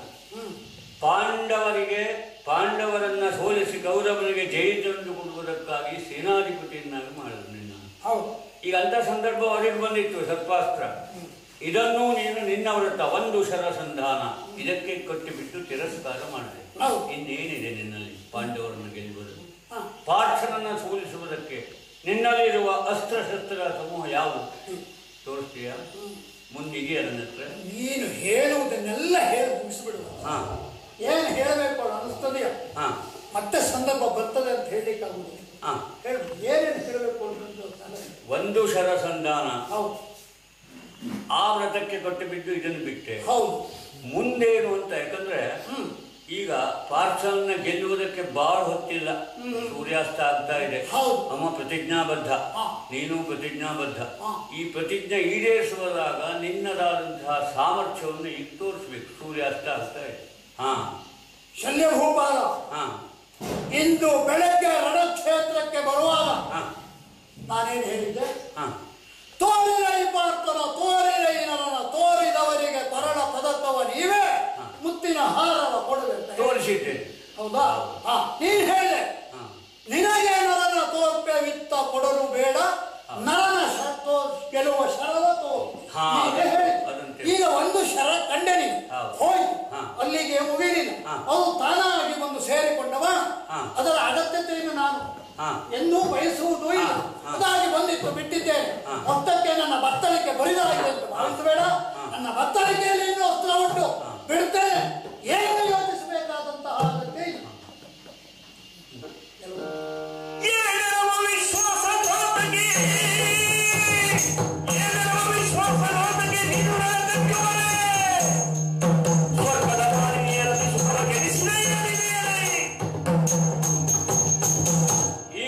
ವಿಶ್ವಾಸಘಾತಕಿ.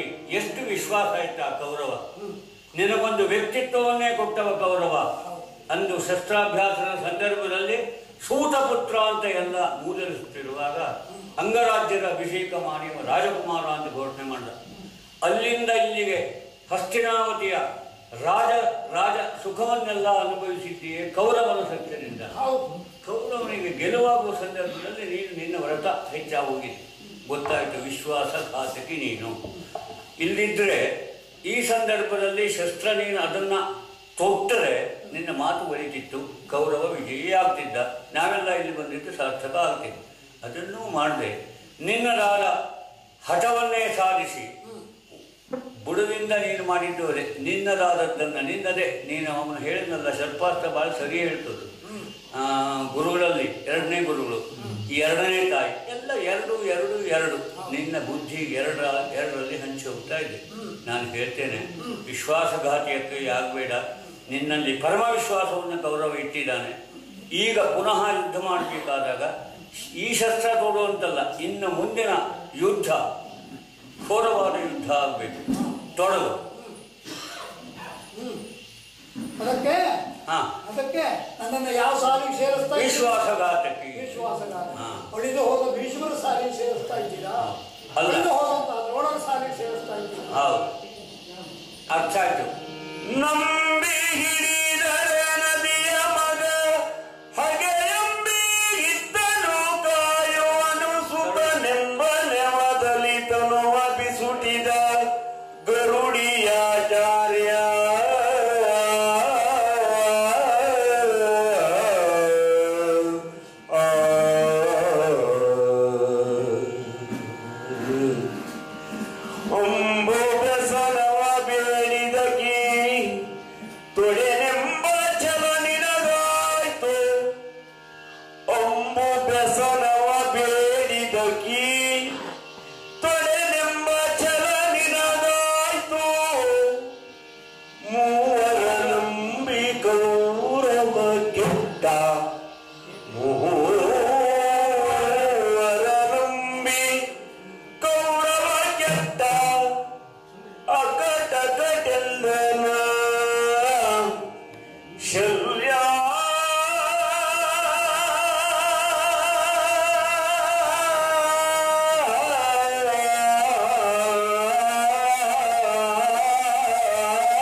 ಸೇನಾಧಿಪತಿಗಳಿಗೆ ಸೇನಾಧಿಪತಿಗಳು ತರಕ್ಕೆ ಬರುವುದೇ ಇಲ್ಲ.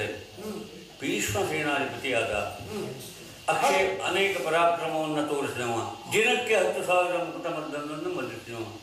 ಆದರೆ ಅಲ್ಲಿ ನಪುಂಸಕ ಶಿಖಂಡಿ ಬಂದ ನೆಮ್ಮದಲ್ಲಿ ಶಸ್ತ್ರತ್ಯಾಗ ಮಾಡಿದ. ಶಸ್ತ್ರತ್ಯಾಗ ಮಾಡಿದ. ಇನ್ನು ಗರುಡಿ ಆಚಾರ್ಯ ದ್ರೋಣಾಚಾರ್ಯರಾದರು. ಚಿರಂಜೀವಿಯಾದ ಮಗ ಸತ್ತ ಎನ್ನುವುದನ್ನೇ ನಂಬಿ ಶರೀರ ಬಿಟ್ಟರು. 15ನೇ ಯುದ್ಧ ಎಲ್ಲ ಆಯ್ತು. ಈಗ ನೀನು ಹೇಳ್ತೀಯ ಬಂದು ಶರಸಂಧಾನ ಮಾಡುವುದಿಲ್ಲ. ಈಗ ಅರ್ಥ ಆಯ್ತು. ನೀವೆಲ್ಲ ನಿಮ್ಮ ವ್ರತವನ್ನು ಪಾಲಿಸುವುದಕ್ಕೆ ಕುರುಕ್ಷೇತ್ರದಲ್ಲಿ ಯುದ್ಧ ಮಾಡ್ತಾ ಇದ್ದೀರಿ. ನಿಜವಾಗಿ ಕೌರವನಿಗೆ ಜಯ ತಂದು ಕೊಡುವ ವಿಲಾಸ ಇದ್ರೆ ಆಗಲೇ ಜಯ ಸಿಕ್ತಿತ್ತು ಭೀಷ್ಮರ ಯುದ್ಧದಲ್ಲಿ, ಹಾಗೆ ದ್ರೋಣರಲ್ಲಿ. ಈಗ ನೀನು ಅದನ್ನ ಆ ದಾರಿಯನ್ನೇ ಹಿಡಿತಾ ಇದ್ದೀರಿ. ಅದಕ್ಕಾಗಿ ಹೇಳ್ತೇನೆ, ನಿನ್ನನ್ನು ಸಾಕಿ ಸಲಹಿ ನಿನಗೊಂದು ವ್ಯಕ್ತಿತ್ವವನ್ನು ಕೊಟ್ಟವನೇ ಕೌರವ. ನಿನ್ನ ಮೈಯಲ್ಲಿರುವ ರಕ್ತ ಹಸ್ತಿನಾವತಿಯ ಅನ್ನದ್ದು ಕೇಳ್ಕೊ. ನಿನ್ನೆಲ್ಲ ವ್ಯಕ್ತಿತ್ವವನ್ನು ಪೋಷಿತನೋ ಕೌರವ. ಕೌರವ ಮತ್ತು ಕರ್ಣ ಅವಿನಾಭಾವ ಸಂಬಂಧ ಇದೆ ನಿಮ್ಮ ಮಿತ್ರತ್ವಕ್ಕೆ. ಇದನ್ನು ಮರೆತು ಕೇವಲ ನನ್ನದಾದುವುದು ನನ್ನದು ಎನ್ನುವ ಈ ಛಲ ಉಂಟಲ್ಲ, ಈ ಛಲಕ್ಕೆ ಗಂಟು ಬಿದ್ದು ಕೌರವನ ಸೋಲಿಗೆ ನೀನು ಕಾರಣನಾಗ್ತಾ ಇದ್ದೀಯ. ಈಗ ಗೊತ್ತಾಯಿತು. ಭೀಷ್ಮ ದ್ರೋಣ ಕರ್ಣ ಮೂವರನ್ನು ನಂಬಿ ಕೌರವ ಕೆಟ್ಟಿದ್ದಂತೂ ಹೌದು. ಈ ಸಂದರ್ಭದಲ್ಲಿ ನಾ ಹೇಳುವುದಿಷ್ಟೇ, ಕೆಟ್ಟ ಕೌರವ ನಿನ್ನಂಬಿ. ನಾನೆಲ್ಲಿ ಕೆಟ್ಟೆ ಅಮ್ಮ ಮಾತೆಗೆ ಮಾತೆಗಿತ್ತನು ಭಾಷೆಯನು ಮಾತೆಗಿತ್ತನು ಭಾಷೆಯನು ತವ ಜಾತರೊಳಗೈವರನು ರಣದಲ್ಲಿ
ಯಾಕಿಲ್ಲ.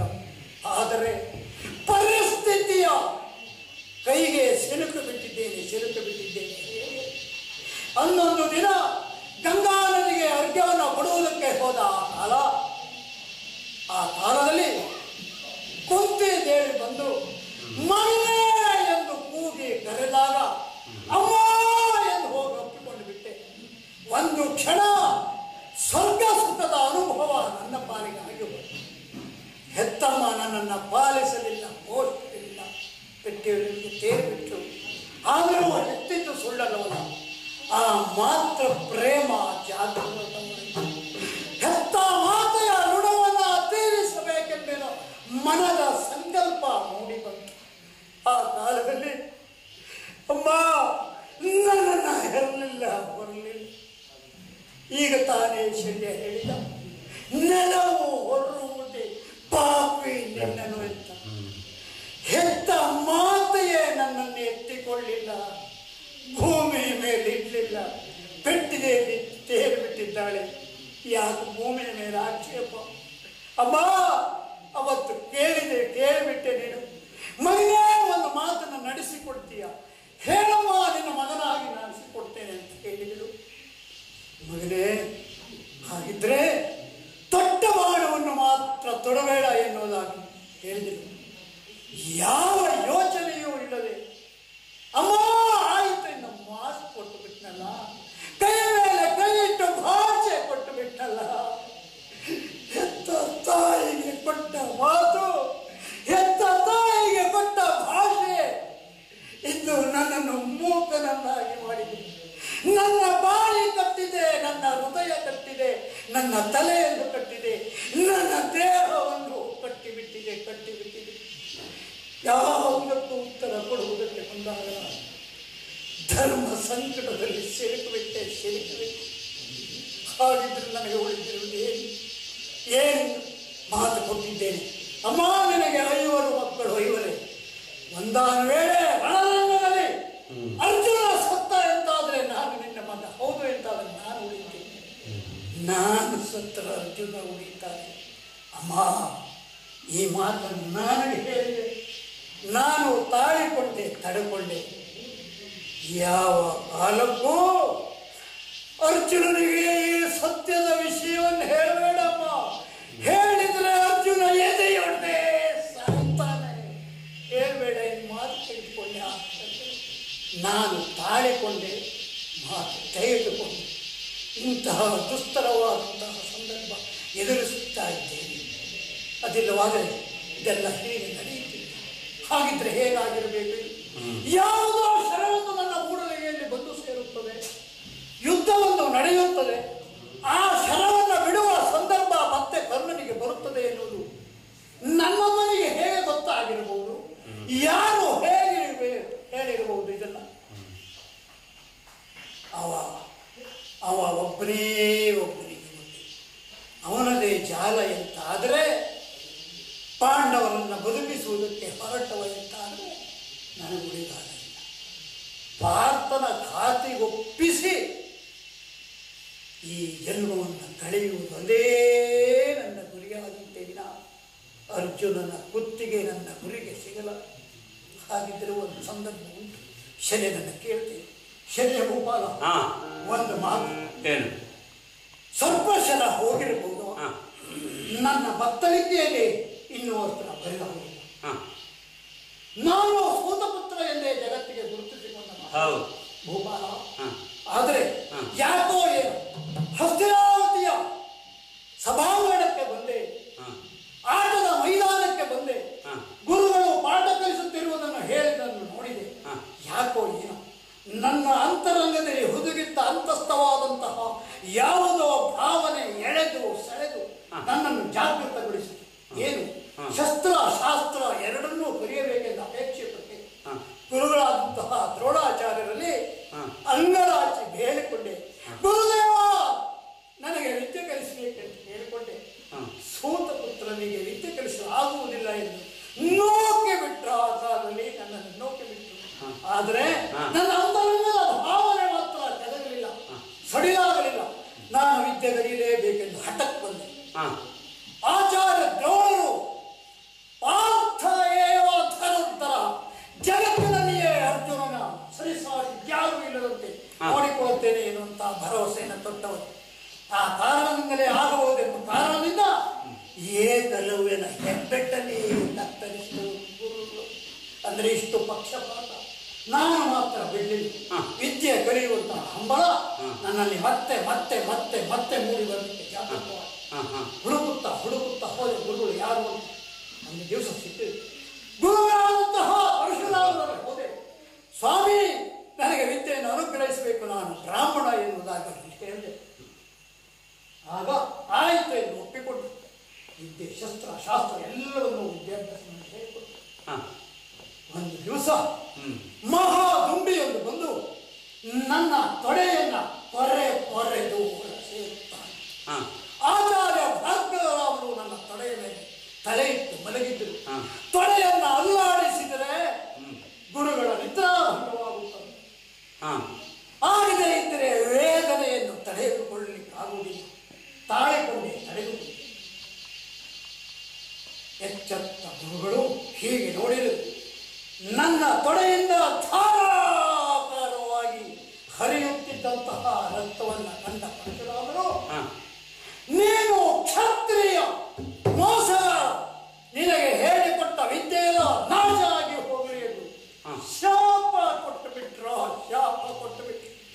ಎಲ್ಲಿ ವರಕ್ಕಾಗಿ ಅನುಗ್ರಹಕ್ಕಾಗಿ ಹೋಗಿದ್ದ ಅಲ್ಲಿ ನನಗೆ ಸಿಕ್ಕ ಪ್ರತಿಫಲ ಇದೋ ಶಲ್ಯ, ಸಿಕ್ಕ ಪ್ರತಿಫಲ ಇದು.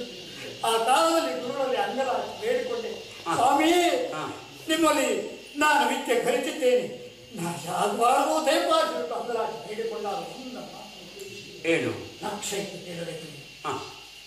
ಯಾವ ಎಷ್ಟು ಹೊತ್ತಿನ ಹೊರೆ ಶಲ್ಯ ಎನ್ನುವ ಭೂಪಾಲ ನಿನ್ನ ರಥದ ಮೇಲೆ ಇರ್ತಾನೆ, ಅಲ್ಲಿಯವರೆಗೆ ನಿನ್ನನ್ನು ಗೆಲ್ಲಲಿಕ್ಕೆ ಯಾರಿಂದಲೂ ಸಾಧ್ಯ ಇಲ್ಲ. ಅವ ಇರುವವರೆಗೆ ನೀನು ವಿಜಯಿ ಆಗ್ತೀಯ, ನಿನಗೆ ಅಸ್ತ್ರಶಸ್ತ್ರಗಳು ನೆನಪಾಗುತ್ತವೆ ಎನ್ನುವಂತಹ ವರವನ್ನ ನನಗೆ ದಯಪಾಲಿಸಿ.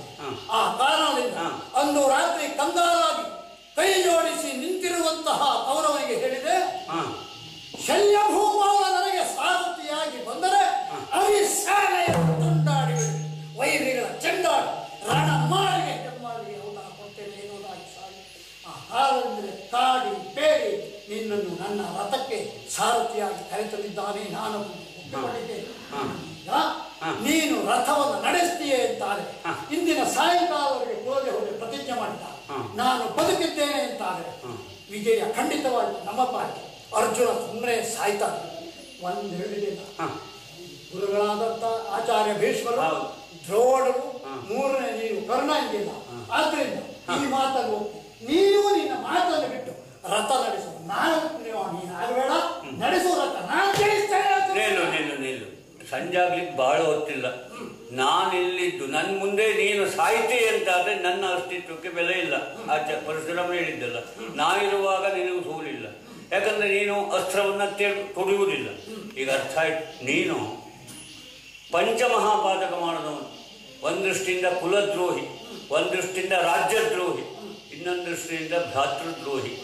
ಪಂಚಮಹಾಪಾತಕ ನಿನ್ನಿಂದಾಗಿದೆ. ನಿನ್ನಂಥ ಪಾತಕಿಯ ರಥದಲ್ಲಿ ಕೂತು ಸಾರಥಿ ಮಾಡುವುದು ನನಗೆ ಇದು ಅಪಮಾನಕರವಾದದ್ದು. ಇನ್ನು ಒಂದು ಕ್ಷಣವೂ ಈ ರಥದ ಮೇಲೆ ನಾನು ಇರುವುದಿಲ್ಲ.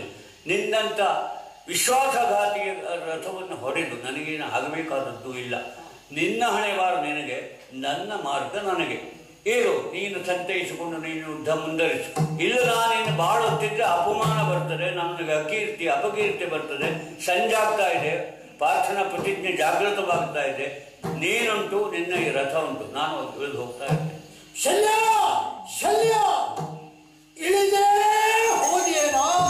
ಹೌದು, ನಾನು ಸಮರಕ್ಕೆ ಮಹಾರಥಿಗೆ ನಡೆಸಿಕೊಂಡು ನನ್ನ ರಥವನ್ನು ನಾನೇ ಹೊಡೆಯುತ್ತ ಯುದ್ಧ ಮಾಡುತ್ತೇನೆ. ಅರ್ಜುನನಿಗೆ, ರಥಕ್ಕೆ, ಹನುಮಂತನಿಗೆ, ಕೃಷ್ಣನಿಗೆ ಬಾಣವನ್ನು ತೆಗೆದು ಏನಿದು ಏನಿದು ರಕ್ತ ಮಜ್ಜೆ ಮಾಂಸಗಳಿಂದ ಕೂಡಿದಂತಹ ಭೂಮಿ ಕೆಸರಾಗಿ ಹೋಯ್ತು, ಕೆಸರಾಗಿ ಹೋಯ್ತು. ಅದು ಕೈಕಾಲು ಕತ್ತರಿಸಿ ಬಿದ್ದಂತಹ ಭಟರೆಲ್ಲ ಅರೆಹುಚ್ಚರಾಗಿ ಹೋಗುತ್ತಿದ್ದಾರೆ. ಭೂಮಿ ತೋಯುತ್ತಾ ಇದೆ, ಭೂಮಿ ತೋಯುತ್ತಾ ಇದೆ. ನನ್ನ ರಥ, ನನ್ನ ರಥ ನೆಲದೊಳಗೆ ಹೂತು ಹೋಗ್ತಾ ಇದೆ. ಭೂಮಿನ ತೋಯದಲ್ಲಿ ಭೂಮಿ ಕೆಸರಾಗಿ. ಈ ಹೊತ್ತಿನಲ್ಲಿ ನನ್ನನ್ನು ರಕ್ಷಿಸುವುದಕ್ಕೆ ಯಾರನ್ನು ಕೇಳಿ? ಹರಿಯನ್ನು ಕೇಳಲೆ?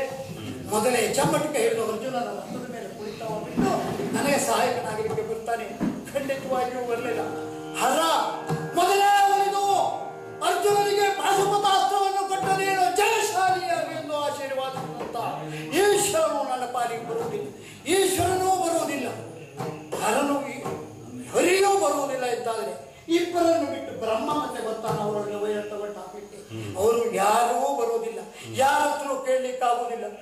ಹೋಗುತ್ತಿರುವುದು ನನ್ನ ರಥದ ಚಕ್ರ ಅಲ್ಲ, ರಥದ ಚಕ್ರ ಅಲ್ಲ, ಸುಯೋಧನನ ಭಾಗ್ಯದ ಚಕ್ರ ಈ ಹೋಳಿನಲ್ಲಿ ಹೋಗ್ತಾ ಇದೆ. ಆದ್ದರಿಂದ ಸುಟ್ಟ ಕರುಳಿಗೆ ನಾಚಿಕೆ ಇಲ್ಲ. ನನಗೆ ಗೊತ್ತು ಅರ್ಜುನ ಯಾರು ಎನ್ನುವುದು. ಕರುಳಿಗೆ ನಾಚಿಕೆ ಇಲ್ಲ, ಇರುತ್ತೆ, ಯಾರತ್ರ ಕೇಳುವುದಿಲ್ಲ. ಹೇಗಾದರೂ ಮಾಡಿ ರಥಕ್ಕೆ ಯುದ್ಧಕ್ಕೆ ಗೆಲ್ಲಬೇಕು. ಆದ್ದರಿಂದ ಅರ್ಜುನ ಅರ್ಜುನ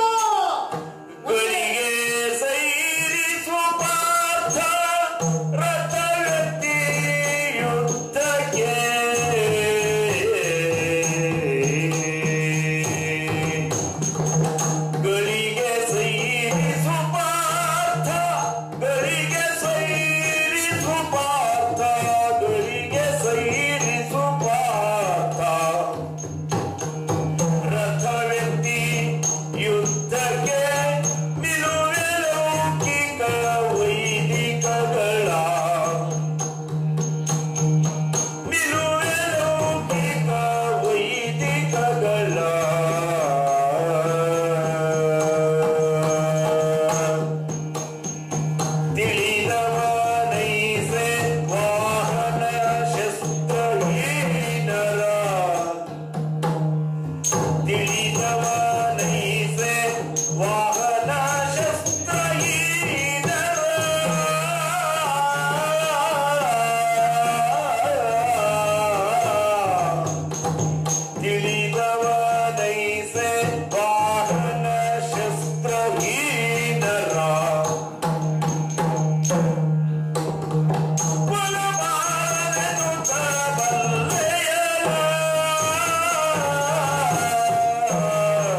ಅರ್ಜುನ, ನಿನ್ನಣ್ಣನಾದಂತಹ ಧರ್ಮರಾಯ ಧರ್ಮವ ಪ್ರತೀಕವಾಗಿಯೇ ಹುಟ್ಟಿ ಬಂದವ ಅಲ್ಲ, ಅದಕ್ಕಿಂತಲೂ ಹೆಚ್ಚಿನದಾದಂತಹ ಅಣ್ಣನ ಉಪದೇಶದ ಮಾತು ಅಂತ ತಿಳ್ಕೊಳ್ಳೋ. ನಾನು ಬಿಡು, ನೀನು ಕೀರ್ತಿಶಾಲಿಯಾಗಿ ಬದುಕುವ ಕೊನೇ ಕ್ಷಣದಲ್ಲಿ ಅವಹೇಳನ ಮಾತಿಗೆ ಗುರಿಯಾಗ್ತೀಯೇನೋ. ಕೇಳು ನಿನ್ನ ಕೃಷ್ಣನನ್ನು, ಇದು ಧರ್ಮವು ಅಂತ ಕೇಳು. ಒಂದೇ ಒಂದು ಕ್ಷಣ ತಡೆ, ರಥ ಎತ್ತಿ ಯುದ್ಧಕ್ಕೆ ಬರ. ಕೃಷ್ಣ ಅರ್ಜುನ ನೋಡಲಿ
ಇದನ್ನ ನೋಡುವಾಗ ಯಾರಾದ್ರೂ ವಿರೋಧಿ ಅಂತ ಹೋರಾಡಲಿಕ್ಕೆ ಸಾಧ್ಯ ಇದೆಯೇನೋ?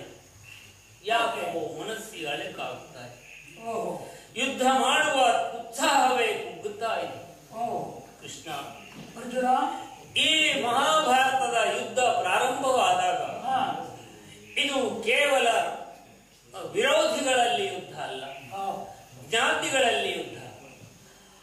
ಆ ವಿರೋಧಿಗಳಲ್ಲಿ ಯುದ್ಧ ಆದಾಗ ಮಾನಸಿಕವಾದ ಯಾವ ಯುದ್ಧವೂ ನಡೆಯುವುದಿಲ್ಲ. ಸರಿ. ಜ್ಞಾತಿಗಳಲ್ಲಿ ಯುದ್ಧ ಪ್ರಾರಂಭವಾದಾಗ ಈ ಮಾನಸಿಕ ಯುದ್ಧವೂ ಪ್ರಾರಂಭವಾಗುತ್ತದೆ. ಯಾಕೆಂದ್ರೆ ಎದುರು ಪಕ್ಷದಲ್ಲಿರುವಂಥವರು ಅಜ್ಜನೋ ದ್ರೋಣನ ಮಕ್ಕಳ ಮೊಮ್ಮಕ್ಕಳು, ಅಣ್ಣನೋ ತಮ್ಮನೋ, ಹೀಗೆಲ್ಲ ಜ್ಞಾತಿಗಳಲ್ಲಿ ಬರುವ ಸಂಬಂಧ, ಆ ಯುದ್ಧ ಮಾನಸಿಕವಾಗಿ ಯುದ್ಧವಾಗಿ ಪರಿಣಮಿಸುತ್ತದೆ. ಅಂತಹ ಸಂದರ್ಭದಲ್ಲಿ ಭೀಷ್ಮಾದಿಗಳೊಡನೆ ನಾನು ಯುದ್ಧ ಮಾಡುವಾಗ ನೀನು ಏನೋ ನನಗೆ ಮನಸ್ಸಿಗೆ ಒಪ್ಪುವ, ಸಮಾಧಾನ ಕೊಡುವ ಏನೆಲ್ಲ ಒಂದು ಸೂತ್ರವನ್ನ ಹೇಳಿಕೊಟ್ಟೆ. ತನ್ಮೂಲಕ ನಾನು ಧೈರ್ಯವಂತನಾಗಿ ಯುದ್ಧವನ್ನೇ ಮಾಡಿದ್ದೇನೆ. ಈ 17 ದಿನಗಳ ಯುದ್ಧದಲ್ಲಿಯೂ ಅಲ್ಲಿಂದ ಇಲ್ಲಿಯವರೆಗೆ ಮನಸ್ಸಿಗೆ ಅಧೈರ್ಯವಾದಾಗ ಅಥವಾ ಮಾಡಬಾರದೆನ್ನುವ ಮನಸ್ಸು ಬಂದಾಗ ನೀನು ಬೇಕಾದಂತಹ ಶಕ್ತಿಗಳನ್ನ ಕೊಟ್ಟು ಅನುಗ್ರಹಿಸಿ ಯುದ್ಧ ಸನ್ನದ್ಧನನ್ನಾಗಿ ಮಾಡಿದ್ದೀಯಲ್ಲ. ಪುನಃ ಇಲ್ಲಿಯೂ ನನಗಂತಹ ಒಂದು ಸಂದರ್ಭವೇ ಬಂತಲ್ಲ ಸ್ವಾಮಿ. ಈ ಕರ್ಣನನ್ನು ಕಂಡಾಗ ಬೇರೆ ಯಾರನ್ನು ಕಂಡ ಹಾಗೆ ಕಾಣುವುದಿಲ್ಲ. ಇವ ಕುಂತಿಯ ಮಗನೇ ಅಂತ ನನಗೆ ಅನಿಸ್ತಾ ಇದೆ. ನನ್ನ ಮನಸ್ಸಿನಲ್ಲಿ ಹಾಗೆ ಅನಿಸ್ತಾ ಇದೆ. ಕೇವಲ ಅಷ್ಟೇ ಅಲ್ಲ, ಇವನನ್ನು ಕಂಡಾಗ ಒಮ್ಮೆ ಧರ್ಮರಾಜನನ್ನು ಕಂಡ ಹಾಗೆ ಕಾಣ್ತಾನೆ, ಇನ್ನೊಂದು ಸಾರಿ ಭೀಮನನ್ನು ಕಂಡ ಹಾಗೆ ಕಾಣ್ತಾನೆ. ಹಾಗೇನಾದ್ರೂ ಆಗಿದೆ ಅಂತಾದ್ರೆ, ಅದೇ ಹೌದು ಅಂತಾದ್ರೆ, ಸ್ವಾಮಿ ನಮಗೆ ಯುದ್ಧಬಾರದು. ನಾವು ಕೌರವನಿಗೆ ರಾಜ್ಯವನ್ನು ಕೊಟ್ಟು ನಾವು ಮೊದಲು ನಮ್ಮ ಹುಟ್ಟು ಮನೆ ಇದೆಯಲ್ಲ ಅಲ್ಲಿಗೆ ನಾವು ಹೋಗುತ್ತೇವೆ ಸ್ವಾಮಿ. ಈ ಯುದ್ಧ ಎಲ್ಲ ಯಾಕೆ ಬೇಕು? ಅದಲ್ಲದೆ ಇದ್ರೆ ನೋಡಲಿ, ಯುದ್ಧವನ್ನೇ ನಿರ್ಣಯಿಸೋಣ ಅನ್ನೋ ಪದಕ್ಕೆ ಬಂದಾಗ ಅಲ್ಲಿ ನೋಡಿ ಸಾರಥಿ ಮೊದಲೇ ಬಿಟ್ಟು ಹೋಗಿದ್ದ.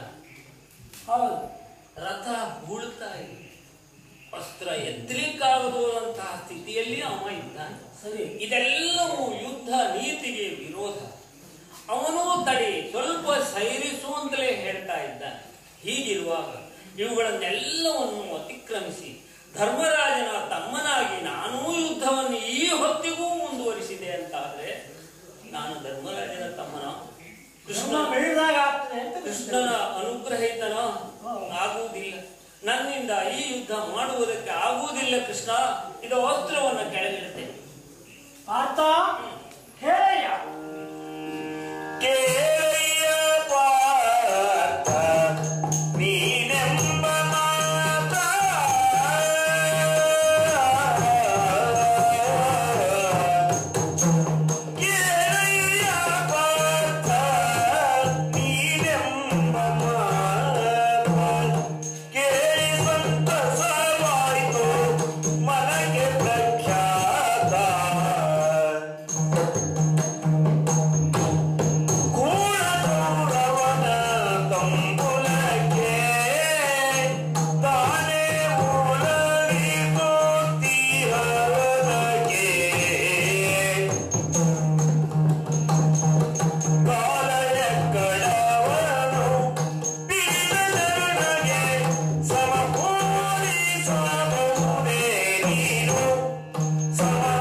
ಚೈತನ್ಯವನ್ನು ತುಂಬಿದ ಮಹಾಪ್ರಭು ನೀನು. ಹಾಗಲ್ಲ, ಈ ಪ್ರಪಂಚದಲ್ಲಿ ಯಾರು ಅಧರ್ಮಿಗಳು, ಯಾರು ಅನ್ಯಾಯವನ್ನು ಮಾಡತಕ್ಕಂಥವರು, ಅವರು ಎಷ್ಟೋ ಯೋಗ್ಯತಾವಂತರಾದರು ಅಥವಾ ಬಂಧುಗಳೇ ಆದರು ಕಷ್ಟದಲ್ಲಿದ್ರು ಅವರನ್ನ ಮರ್ದಿಸಬೇಕು ಅಂತ ನಾನು ಹೇಳಿದ್ದೆ. ಆ ಸಂದರ್ಭದಲ್ಲಿ ನನ್ನ ಮಾತನ್ನು ನೀನು ಒಪ್ಪಿಕೊಂಡಿದ್ದೆ. ಪುನಃ ಯುದ್ಧಕ್ಕೆ ಸಿದ್ಧನಾಗಿ ನಿಂತಿದ್ದೆ. ಈಗ ಪುನಃ ಯಾದವರಂತ ಮಲಾಲಿಸುವಂತ ಪ್ರಾರಂಭ ಮಾಡಿದ್ದೀನಿ. ಯಾವಾಗಲೂ ದೇವ ಅಂತ ಪ್ರಾರಂಭಿಸಬೇಕಿತ್ತು ನೀನು ನೀನು ಯಾವಾಗಲೂ ಹಾಗೆ ಮಾತಾಡೋದು. ಆದರೆ ಯಾದವರಂತ ಮಲಾಲಿಸುವಂತ ಕೇಳಿದಾಗಲೇ ನನಗೆ ಅರ್ಥ ಆಯ್ತು. ನಿನಗೊಂದು ಅಗ್ರಪಟ್ಟ ಅಂದ್ರೆ ಯಾದವರಂತ ಲೆಕ್ಕಕ್ಕೆ ಸೇರಿಸ್ಬಿಟ್ಟೆ, ನನ್ನ ದೇವ ಅಂತ ಲೆಕ್ಕಕ್ಕೆ ಸೇರಿಸಲೇ ಇಲ್ಲ. ಆಗ ದೇವಾಲಯ ದೇವ ಅಂತ ಒಪ್ಪಿಕೊಂಡವನೇ. ಈಗಲೂ ದೇವ ಅಂತ ಒಪ್ಪಿಕೋ. ಸಮಸ್ಯೆ ನನ್ನ ಮಾತನ್ನು ನಂಬು. ಈ ಕರ್ಣ ಯಾರು ಅಂತ ನಿನ್ನ ಪ್ರಶ್ನೆ ಅಲ್ವಾ? ಈ ಕರ್ಣ ಯಾರಾದ್ರೂ ನಿನ್ನ ವೈರಿ ಇದು ಗೊತ್ತುಂಟ ನನಗೆ. ಹೇಗದು ವೈರಿ ಅಲ್ವಾ? ಅಲ್ಲ, ವೈರಿ ಪಕ್ಷವನ್ನು ಸೇರಿ ಬಂದವ ವೈರಿ ಆಗುದಿಲ್ಲ. ನನಗೆ ಧರ್ಮರಾಜನ ಕಂಡಾಗ ಕಾಣ್ತಾನೆ. ಧರ್ಮರಾಜನ ಕಂಡಾಗ ಕಾಣಲಿ, ಒಬ್ಬರಾಗಿ ಒಬ್ಬರು ಈ ಲೋಕದಲ್ಲಿ ಕಾಣುವರು ನನಗೆ ಹಾಗೆ ನೀನೇನು ಹೇಳ್ಬೇಕು? ಇಲ್ಲ, ಧರ್ಮರಾಜನ ಕಂಡಾಗ ಕಾಣ್ತಾನೆ, ಒಪ್ಪಿಕೊಳ್ಳೋಣ. ಈ ಪ್ರಪಂಚದಲ್ಲಿ 7 ಜನ ಒಬ್ಬರ ತಂತ್ರ ಅಂತ ಇರುತ್ತೆ. ಹಾಗೆ ಈ ಧರ್ಮರಾಯನ ಕಣ್ಣಾಗ ಕಾಣ್ತಾನೆ, ಭೀಮನ ಕಣ್ಣಾಗ ಕಾಣ್ತಾನೆ. ಅವನು ಭುಜ ನೋಡಿದ್ರೆ ಹೀಗೆ, ಅವನ ಬೆನ್ನು ನೋಡಿದ್ರೆ ಅರ್ಜುನ, ಹೀಗೆಲ್ಲ ಕಾಣುವುದೇನಿದೆ ಇದು ನಿಮಗೆ ಮುಸುಕಿದ ಮಾಯೆ. ಮಾಯೆ ಯಾಕೆ ಕೇಳಿದ್ರೆ ಭ್ರಮೆ. ಯಾವುದೋ ಯುದ್ಧಕ್ಕೆ ಒಳುಕ್ತಾ ಇದೆಯಾ ನೀನು? ಆಗಲೂ ಒಳುಕಿದ್ದೆ ಅಲ್ವಾ ಯುದ್ಧಕ್ಕೆ. ಈಗಲೂ ಕರ್ಣ ಅಂತ ತಿಳ್ಕೊಂಡು, ಈ ಕರ್ಣನೇ ತಮ್ಮ ಸಹೋದರರು ಅಂತ ತಿಳ್ಕೊಂಡು ಒಳುಕ್ತಾ ಇದ್ದೀಯ. ಈ ಅಳುಕುತನ ಯಾಕೆ ಬರ್ತದೆ ಗೊತ್ತಿಲ್ಲ. ಅಂತರ್ಯ ಯುದ್ಧ ಅನ್ನುವುದು ನಿಜ ಯುದ್ಧವನ್ನು ಮರೆಸ್ತದೆ. ಅಂತರ್ಯ ಯುದ್ಧ ಹೇಗಾಗ್ತದೆ? ಈ ಚರ್ಚೆ ಮಾಡ್ಲೇಬೇಕಾಗಿ. ಈಗ ಹೇಳಿದ್ನಲ್ಲ ಹೇಗೆ ಅಂತರ್ಯ ಯುದ್ಧ ಅದು? ಇವ ನನಗೆ ಇಂಥವನ ಕಂಡ ಕಾಣ್ತಾನೆ ಅಂತೇಳಿ ನಿಮ್ಮ ಪಾಂಡವರ ಮಂದಿಯಲ್ಲಿ ಯುದ್ಧ ನಡೆದಿತ್ತು, ಅದು ಅಂತರ್ಯ ಯುದ್ಧ ಅಂತ ಒಪ್ಕೊಳ್ಳಲ್ಲ. ನಾವೆಲ್ಲ ಒಂದೇ ಕುಲದವರಲ್ವ? ಒಂದೇ ಕುಲದವರು, ಕ್ಷತ್ರಿಯ ಅವರು, ಕೌರವರು. ಯಾರು? ನಾವು ಕೌರವರು ಒಂದೇ ಕುಲದವರು. ಒಂದೇ ಕುಲದವರು. ಅವನನ್ನು ಇಟ್ಟುಕೊಂಡಂತ ಕೌರವ ಇಟ್ಟುಕೊಂಡಂತಹ ವ್ಯಕ್ತಿ ಅವನನ್ನು ಕಂಡಾಗ ಕುಂತಿಯ ಉದರದಲ್ಲಿ ಹುಟ್ಟಿದವನ ಅಂತ ನನಗೆ ಅನುಮಾನ. ಇದೆಲ್ಲ ನಿನ್ನ ಹೇಳಿತನದ ಬದಲಾವಣೆ. ಈ ಕರ್ಣ ಯಾರು ಅಂತ ಹೇಳ್ತೇನೆ ಕೇಳ. ಆಯ್ತು, ಕೃಷ್ಣ ಆಶೀರ್ವಾದ. ನಿನಗೆ ಧರ್ಮರಾಜನ ಕಣ್ಣಾಗ ಕಾಣ್ತೇನೆ ಅಂತೆಲ್ಲ. ಧರ್ಮರಾಜನ ಸೆರೆ ಸಿಕ್ಕಾಗ ಎಡಗಾಲಲ್ಲಿ ಒದ್ದ, ನಿನ್ನ ಕಾಲದವನಿಗೆ ಯಾಕೆ ಕಾಣಲಿಲ್ಲ? ಆಮೇಲೆ ನೋಡು, ನಿನ್ನ ಮಗ ಅಭಿಮನ್ಯುನ ವಧೆ ಮಾಡುವ ಕಾಲಕ್ಕೆ ಹಿಂಗಡೆಯಿಂದ ಬಂದು ಬಿಲ್ಲನ್ನು ಕತ್ತರಿಸಿದ, ಕೈಯನ್ನು ಕತ್ತರಿಸಿದ್ದಾನೆ. ಹೀಗೆ ಬರಲಿ ವಿಷಯ ಗೊತ್ತಿಲ್ಲ ಇದೆಲ್ಲವಾ? ಬಾಯಿಂದ ಬರಬೇಕು. ನನ್ನ ಬಾಯಿಂದ ಏನೇನು ಹೇಳಿಸ್ಬೇಕು ಅಂತೆಲ್ಲ ನಿನ್ನ ಯೋಚನೆ ಇರಲಿ. ಅರ್ಜುನನಿಗೂ ಆ ರೀತಿಯ ಮನೋಭಾವನೆ ಉಂಟಾಗ್ತದೆ ಅಂದ್ರೆ ನನಗೆ ಬಹಳ ಸಂತೋಷವೇ. ಕೃಷ್ಣ ಹೇಳಿದ್ದೆಲ್ಲ ನಾವು. ಆಮೇಲೆ ಕರ್ಣ ಮಾಡಿರ್ತಕ್ಕಂಥದ್ದು ದ್ರೌಪದಿಯನ್ನ ಸೀರೆ ಸರಿಯುವ ಸಂದರ್ಭದಲ್ಲಿ ದುಶ್ಯಾಸನಿಗೆ ಕೌರವನಿಗೆ ಪ್ರೋತ್ಸಾಹ ಕೊಟ್ಟು ನೆಗೆಯಾದವನು ಇವನೇ ಅಲ್ವಾ? ನೆನಪುಂಟ ನಿನಗೆ? ಮುಂದೆ ಹೀಗೆ ಹಲವಾರು ಘಟನೆಗಳ ಹಿಂದಿನಿಂದ ನೆನಪು ಮಾಡಿಕೊಂಡು ಆಗೆಲ್ಲ ನಿಮ್ಮನ್ನು ವೈದ್ಯ ಸ್ಥಾನದಲ್ಲಿಟ್ಟೆ ಅವನು ನೋಡಿದ. ಅವನಿಗೆ ಏನು ಅನಿಸುವುದಿಲ್ಲ, ನಿನಗೆ ಮಾತ್ರ ಅನಿಸ್ತದೆ ಅಂದ್ರೆ ಇದು ನಿನ್ನ ಮಾನಸಿಕ ದೌರ್ಬಲ್ಯ. ಹಾಗಾಗಿ ಅದನ್ನು ನಾನು ಗೀತೋಪದೇಶ ಪುನಃ ಮಾಡಿಕೊಳ್ಳದ ಸಮಯ ಮಾಡಬೇಕಾದ್ರೆ ಯಾವ ಉದ್ಯೋಗದಲ್ಲಿ ಕರ್ತವ್ಯ ನಿರತನಾಗ್ತಾನೋ ತನ್ನ ಕರ್ತವ್ಯವನ್ನು ತಾನು ಮಾಡಿ ಮುಗಿಸಬೇಕು. ಕರ್ಮಣ್ಣೇ ವಾಜಿಕಾರಸ್ಥೆ ಮಾಫಲೇಶು ಕದಾಚನ. ಇದನ್ನು ಗೀತೆಯಲ್ಲಿ ಹೇಳಿದ ಮಾತಾಡೋದು ನಾನು. ನೀನು ಮಾಡಬೇಕಾದಂತಹ ಕರ್ತವ್ಯ ನೀನು ಮಾಡು. ನಾನು ನೋಡು, ನನ್ನ ಸೋದರ ಮಾವನ್ನೇ ಕೊಂಡಿದೆ. ಯಾಕೆ? ದುಷ್ಟ. ಇಲ್ಲಿ ಈ ಕರ್ಣನನ್ನು ಕೊಲ್ಲಬೇಕಾದಂತಹ ಸಂದರ್ಭ ಇದೆ. ಇನ್ನು ಅಸ್ತ್ರಹೀನ, ಸಾರಥಿ ಇಲ್ಲ, ರಥ ಹುಟ್ಟೂರಿದೆ. ಇಂಥ ಸಂದರ್ಭದಲ್ಲಿಯೇ ಇಂಥವ್ರನ್ನು ಕೊಡಬೇಕು. ಅವು ಯಾರು ಮೋಸ ಮಾಡಿದಾರೋ ನಾವು ಹಾಗೆ ಇಂಥ ಧರ್ಮ ಸಂಕಟದ ಸಂದರ್ಭದಲ್ಲೇ ಇಲ್ಲವಾದ್ರೆ ಗೆಲ್ಲಲಿಕ್ಕೆ ಸುಲಭ ಸಾಧ್ಯ ಅಲ್ಲ. ಇದನ್ನು ಯೋಚನೆ ಮಾಡಬೇಕು. ಆದ್ರಿಂದ ನೀನು ಕೂಡಲೇ ಯುದ್ಧಕ್ಕೆ ಸಿದ್ಧನಾಗು. ಒಮ್ಮೆ ನೀನು ಮಾಡಲಿಲ್ಲ ಅಂತ ಆದ್ರೆ ನಿನ್ನ ಹೇಳಿತನದಿಂದ ಭೀಮನನ್ನು ಕರೆಸಿ ಯುದ್ಧವನ್ನು ಮಾಡಿಸಿ ಕರ್ಣನನ್ನು ಕೊಲ್ಲಿಸ್ತೇನೆ, ಪಟ್ಟ ಕಟ್ತೇನೆ ಧರ್ಮರಾಜನಿಗೆ. ಇದ್ರ ಬಗ್ಗೆ ಆಲೋಚನೆ ಮಾಡಬೇಡ. ನಿನಗೆ ಹೊರಗೆ ಹೋಗಬೇಕು ಅಂತ ಮನಸ್ಸಿದ್ದು ಸಾಕು ಹೋಗ್ಬಿಡಿ. ಕೃಷ್ಣ, ಆಯುಧವನ್ನ ಹಿಡಿಯಲಾರೆ ಎನ್ನುವ ನಿನ್ನ ಆ ಪ್ರತಿಜ್ಞೆ ಅಲ್ಲಿದೆಯಲ್ಲ, ಇಲ್ಲಿಯೂ ಮತ್ತೆ ಅದು ಬರುವುದು ಬೇಡ. ನಾನು ಇವ ನನ್ನ ಮಗನ ತಲೆಯನ್ನು ಕಡಿಯುವುದಕ್ಕೆ ಮುಂದಾಗಿದ್ದಾನೆ ಅಂತ ಆದ ಮೇಲೆ ಇದು ಆಯುಧವನ್ನು ಎತ್ತೆ ಹಿಡಿದಿದ್ದೇನೆ.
ಯುದ್ಧಕ್ಕೆ ಸಿದ್ಧನಾದಂತ ಈ ಕರ್ಣ ರಣಕ್ಷೇತ್ರದ ಮಧ್ಯದಲ್ಲಿ ನಿರ್ಣಾಯಕವಾದಂತಹ ಯುದ್ಧ ಮಾಡುತ್ತಿರುವ ಇಂದಿನ ಈ ದಿನದಲ್ಲಿ ಸೋತು ಬಿಟ್ಟೆ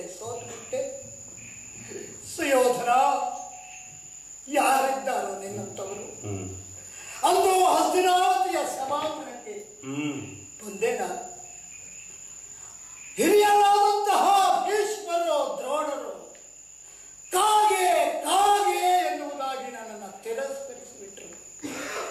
ಹಸ್ತಿನಾವತಿಯ ಸಮಸ್ತ ಪ್ರಜಾಕೋಟಿ ಕುಲವಿಹೀನ ಎಂದು ನಿಂದಿಸಿ ನನ್ನ ತೇಜೋವಧೆ ಮಾಡಿಬಿಟ್ರು. ಆ ಕಾಲದಲ್ಲಿ ಯಾರಿದ್ದಾರೆ ಅಂತ ನೋಡಿದರೆ, ಸ್ವಾಮಿ ಸುಯೋಧನ ಬಾ ಕರ್ಣ ಅಂತ ನನ್ನನ್ನು ಕರೆದು ಅಂಗರಾಜ್ಯದ ಅಧಿಪತಿ ನೀನು ಎನ್ನುವುದಾಗಿ ನನಗೆ ಅಭಿಷೇಕ ಮಾಡಿಬಿಟ್ಟಿಲ್ಲ ಒಡೆಯ. ಸುಯೋಧನ, ನಿನ್ನಂತಹ ಮಿತ್ರರು ನನಗೆ ಯಾರಿದ್ದಾರೆ? ನಿನ್ನ ಮಗನಾದಂತಹ ಲಕ್ಷಣ ಸತ್ತು ಹೆಣವಾಗಿ ಬಿದ್ದಾಗ ನಿನ್ನ ಕಣ್ಣಿನಿಂದ ನೀರು ಬರಲಿಲ್ಲ. ತಮ್ಮಂದಿರು 99 ಮಂದಿ ಸಹೋದರರು ರಣಕ್ಷೇತ್ರದಲ್ಲಿ ಹುಡಿಯಾಗಿ ಹೋದಾಗ ನೀನು ವ್ಯಥೆ ಪಡಲಿಲ್ಲ. ಕರ್ಣ, ನೀನಿದ್ದೀಯಲ್ಲ ಸಾಕು ನನಗೆ ಎಂದು ಒಪ್ಪಿಕೊಂಡೆ. ನನ್ನನ್ನು ಸಾಕಿದೆ, ನನ್ನನ್ನು ಸಲಹೆ ಒಡೆಯ.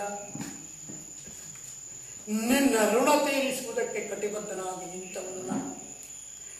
ಇಡೀ ಸಮಾಜ, ಇಡೀ ಪ್ರಪಂಚ ನನ್ನನ್ನು ದ್ರೋಹಿ ಎಂದು ನಿಂದಿಸಿತು, ಧರ್ಮದ್ರೋಹಿ ಎಂದು ನಿಂದಿಸಿತು, ಮಾತು ಕಳೆಕೊಂಡವ ಅಂತ ನಿಂದಿಸಿತು, ಜಾತಿ ಇಲ್ಲವಂತ ನಿಂದಿಸಿತು. ಆದರೆ ನಾನು ಯಾರು ಎನ್ನುವುದು ನನಗೆ ಗೊತ್ತ ಸ್ವಾಮಿ, ನನಗೆ ಗೊತ್ತು. ಏನೂ ಇಲ್ಲದೆ ಇರುವಾಗ ನನ್ನ ಪಾಲಿಗೆ ತಂದೆ, ತಾಯಿ, ಭೂಮಿ, ಸ್ವಾಮಿ ಎಲ್ಲವೋ ನೀನೇ ಆದವನು ಒಡೆಯ.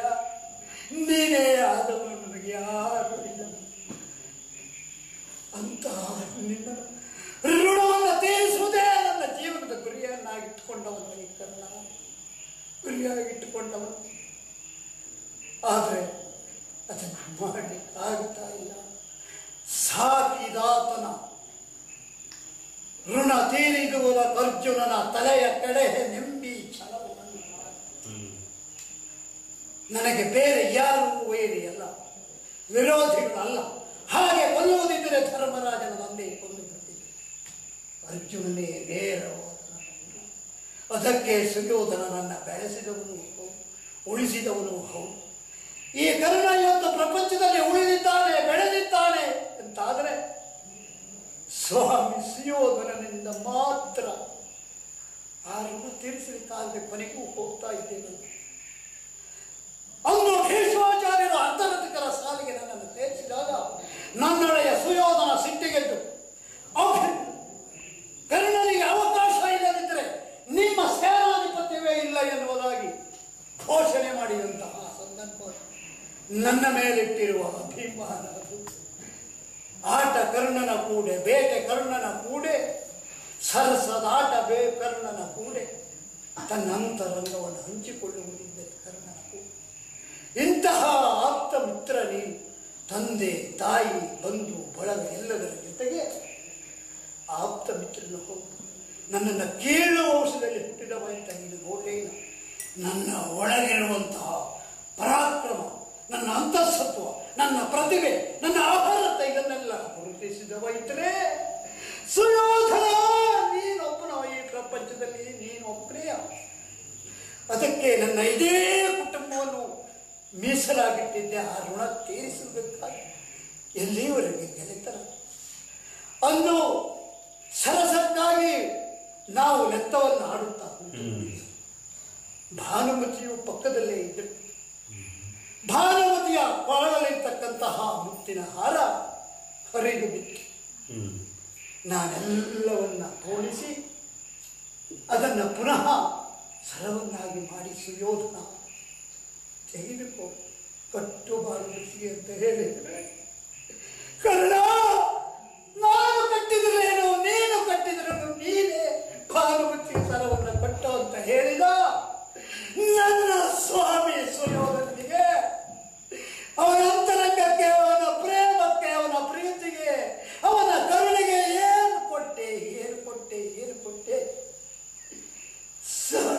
ವಿಶ್ವಾನಾದರೂ ತಾನು ತಿಂದ ರೊಟ್ಟಿಯ ತುಣುಕಿನ ಹಂಬಲಕ್ಕಾಗಿ ತನ್ನೊಡೆಯ ಬಂದಾಗ ಅವನ ಕಾಲನ್ನ ಬೆಕ್ಕಿ ಕೃತಜ್ಞತೆಯನ್ನು ಸಮರ್ಪಿಸ್ತದೆ ಸ್ವಾಮಿ.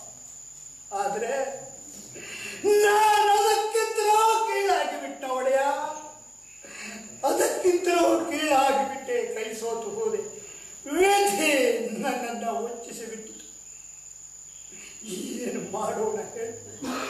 ಅಲ್ಲೂ ರಥದ ಚಕ್ರ ಹೂತು ಹೋದಾಗ ಹೇಳಿದ್ದೆ, ನನ್ನ ಚಕ್ರ ಅಲ್ಲ ಇದು, ಸುಯೋಧನನ ಭಾಗ್ಯದ ರಥ. ಭೂಮಿ ನುಂಗುತ್ತಾ ಇದ್ದಾಳೆ. ಅದಿಲ್ಲವಾದರೆ ಈ ಭೂಮಿ ಎಂತಹ ವ್ಯಭಿಚಾರಿಗಳನ್ನು, ಎಂತಹ ಕ್ರೂರರನ್ನು ರಕ್ಷಿಸುತ್ತಾಳೆ. ಅಂತಹ ಭೂಮಿಗೂ ನನ್ನನ್ನು ರಕ್ಷಿಸುವ ಮನಸ್ಸು ಬಾರದೇ ಹೋಯ್ತಲ್ಲ. ಅದನ್ನು ಬಿಟ್ಟು ಏನಿದ್ದರೂ ಕೊನೆಯ ಕ್ಷಣದವರೆಗೂ ಸುಯೋಧನಿಗಾಗಿ ಈ ಜೀವ ತೇಯಬೇಕು, ಸಮರ್ಪಣೆ ಮಾಡಬೇಕು ಎಂದಿದ್ದರೆ ಕೈ ಸೋತು ಏನು ಮಾಡಿ ಕಾರ್ಯ ಹೋಗಲು ಏನು ಮಾಡಿ ಜೀವ ಸಮರ್ಪಣೆ ಒಂದೇ. ಉಳಿಯ ನನ್ನ ಪಾಲಿಗೆ ಉಳಿದಿದೆಯೋ, ನನ್ನ ಪಾಲಿಗೆ ಉಳಿದಿದೆಯೋ ಈಗ ಒಂದೇ. ಎಷ್ಟು ಅನುಬಿದರೆ, ಎಷ್ಟು ಹಂಬಲಿಸಿದರೆ ಸ್ವಾಮಿನೇ ನಡೀತಾ ಇದ್ದೀರ. ಎಂತ ಏನು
ಆ ಕಾಲದಲ್ಲಿ ಬಾ ಎಂದು ನನ್ನನ್ನು ಕರೆದೆ.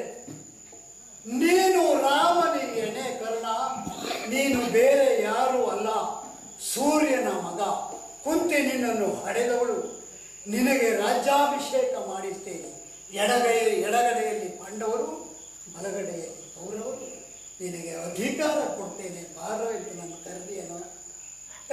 ಕೃತ ಆ ಅಧಿಕಾರಕ್ಕಾಗಿ ನಾನು ಬದುಕಿದವನೇನೋ, ಕ್ಷಣ ಮಾತ್ರಕ್ಕೂ ಸಾಧ್ಯ ಇಲ್ಲ. ಈಗ ಹೇಳಿದೆಯಲ್ಲ ಕೃಷ್ಣ, ಇದನ್ನ ಪೂರ್ವದಲ್ಲೇ ಹೇಳಿದ್ರೆ ಏನಾಗುತ್ತಿತ್ತೋ ಅದನ್ನು ಹೇಳದೆ, ಹೇಳಬೇಕಾದ ಕಾಲದಲ್ಲಿ ಹೇಳಲಿಲ್ಲ, ಹೇಳಬಾರದ ಸಮಯದಲ್ಲಿ ಹೇಳಿ ನನ್ನೊಡೆಯನನ್ನು ಕೊಂದು ಬಿಟ್ಟಿಯೋ, ನನ್ನೊಡೆಯನನ್ನು ಕೊಂದು ಬಿಟ್ಟೆ, ನನ್ನನ್ನು ಕೊಂದೆ ಅಂತ ಹೇಳಿ ಅಂದು ಹೇಳಿದ ನಿನ್ನ ಮಾತು ನಾನು ಪ್ರಾಮಾಣಿಕ ಹೌದು ಎಂತಾದರೆ ಇವತ್ತು ಅದು ಮಹಾವೈಕುಂಠದಲ್ಲಿ ಆದಿಶೇಷನ ತೊಡಗಿಟ್ಟಂತಹ ತೊಡೆಯ ಮೇಲೆ ತಲೆಯಿಟ್ಟು ಮಲಗಿದ ಮಹಾವಿಷ್ಣುವನ್ನು ನನ್ನ ಹೃದಯ ಹೃತ್ಕಮಲ ಮಧ್ಯದಲ್ಲಿ ಪ್ರತಿಷ್ಠಾಪಿಸುತ್ತಾ ಇದ್ದೀನಿ. ಸ್ವಾಮಿ ಹೇಳಿಕೊಳ್ಳುತ್ತಾ ಇದ್ದೀನಿ, ನಾನು ನಾನಾಗಿ ಬೆಳೆಯಲಿಲ್ಲ. ನಾನು ನನಗಾಗಿ ಯಾವುದನ್ನು ಮಾಡಲೂ ಇಲ್ಲ. ನಾನು ಯಾವುದು ಮಾಡದಿದ್ದರೂ ಕೌರವನ ದಾಸನಾಗಿ ಕೌರವನ ಹೇಳಿಕೆಯಂತೆ ಮಾಡಿದ್ದೇನೆ ವಿನಃ ನನಗಾಗಿ ಅಲ್ಲವೇ ಅಲ್ಲ. ಯಾವ ಕ್ಷಣದಲ್ಲಿ ಹಸ್ತಿನಾವತಿ ಅಂಗಳಕ್ಕೆ ಬಂದಾಗ ಸೋತ ಪುತ್ರ ಎಂದು ನನ್ನನ್ನೆಲ್ಲರೂ ಕರೆದ್ರ ಈ ಕರ್ಣ ಅವತ್ತೇ ಸತ್ತೋಗಿದ್ದಾರೆ. ಯಾವ ಕಾಲದಲ್ಲಿ ದ್ರೌಪದಿಯ ಸ್ವಯಂವರಕ್ಕೆ ನಾನು ಯಾಕೆ ಪ್ರಯತ್ನಿಸಬಾರದು ಎಂದು ನನ್ನ ಅಂತರಂಗದಲ್ಲಿ ಮುಗಿಲೇಳುತ್ತಿರುವಂತಹ ಶಕ್ತಿಯ ಪ್ರತೀಕವಾಗಿ ಮತ್ಸ್ಯಯಂತ್ರ ಅಂಚನಕ್ಕೆ ಹೋದರೆ ಸೋತ ಪುತ್ರರನ್ನು ಕರ್ಣ ವರಿಸುವುದಿಲ್ಲ ಎನ್ನುವುದಾಗಿ ದ್ರೌಪದಿ ಹೇಳಿದರು. ಆ ಕ್ಷಣದಲ್ಲಿಯೇ ಕರ್ಣ ಸತ್ತೋಗಿದ್ದಾನು. ಆ ಕ್ಷಣದಲ್ಲಿಯೇ ಕರ್ಣ ಸತ್ತೋಗಿದ್ದಾನೆ. ಗುರುಗಳಾದಂತಹ ದ್ರೋಣಾಚಾರ್ಯರು ತಿರಸ್ಕರಿಸಿದ ಸತ್ತೋಗಿದ್ದಾರೆ. ಯಾವ ಕ್ಷಣದಲ್ಲಿ ದೇವೇಂದ್ರ ಬಂದು ನೀನು ದಾನಶೂರ ಅಂತ ಕೇಳಿದ ನಿನ್ನ ಎದೆಯಲ್ಲಿರುವಂತಹ ಕವಚವನ್ನು ಕೊಡ್ತೀಯೇ ಅಂತ ಕೇಳಿದಾಗ ಅಲ್ಲ ಹೇಳುವ ಸ್ವಭಾವವನ್ನು ನಾನಲ್ಲ. ಇದು ನನ್ನ ಮೈಯನ್ನೇ ಹೆಸರಲ್ಲಿ ನನ್ನೆಲೆಗೆ ರವಚಿದ ಕವಚವನ್ನು ಕೊಟ್ಟಾಗಲೇ ಕರ್ಣ ಸತ್ತೋಗಿದ್ದಾನವ. ಕರ್ಣ ಸತ್ತು ಹೋಗಿದ್ದಾನೆ. ಆಮೇಲೆ ಆಚಾರ್ಯ ಭಾರ್ಗವರಿಂದ ಶಾಪ, ಆಗ ಸತ್ತು ಹೋಗಿದ್ದೇನೆ. ಈಗ ಬದುಕಿ ಉಳಿದಿರುವುದು ನನ್ನ ಹೆಣ ಮಾತ್ರ, ಬೇರೆ ಏನೂ ಅಲ್ಲ. ಹಾಗಾಗಿ ಅಂತರಂಗದಲ್ಲಿ ಪ್ರತಿಷ್ಠಾಪಿಸಿದ ನಿನ್ನಲ್ಲಿ ನನ್ನ ಅರಿಕೆ ಒಂದೇ. ನಾನು ಅನ್ಯಾಯ ಅಂತ ಮಾಡಿದ್ದಿದ್ರೆ ತಿಳಿದು ಮಾಡಿದೆನೋ ಗೊತ್ತಿಲ್ಲ. ನನಗಾಗಿ ಅಲ್ಲ, ನನ್ನ ಹೆಂಡತಿಗೆ ಬೇಕು, ನನ್ನ ಮಕ್ಕಳಿಗೆ ಬೇಕು, ನನ್ನ ಸಂತಾನಕ್ಕೆ, ನನ್ನ ಪರಂಪರೆಗೆ ಸಾಮ್ರಾಜ್ಯ ಬೇಕು ಎನ್ನುವ ಆಸೆಯಿಂದ ಸ್ವಾಮಿ ನಾನು ಯಾವುದನ್ನು ಮಾಡಲಿಲ್ಲ, ಯಾವುದನ್ನು ಬಯಸ್ತಿಲ್ಲ. ನನ್ನ ಸ್ವಾಮಿಯ ಗೆಲುವು ಮಾತ್ರ ನನ್ನ ವಿಚಾರ, ನನ್ನ ಗುರಿ. ಈಗಲೂ ಅಂತರಂಗದಲ್ಲಿ ಪ್ರತಿಷ್ಠಾಪಿಸಿದ ನಿನ್ನಲ್ಲಿ ನನ್ನದೊಂದು ಮೊರೆಯಿದೆ.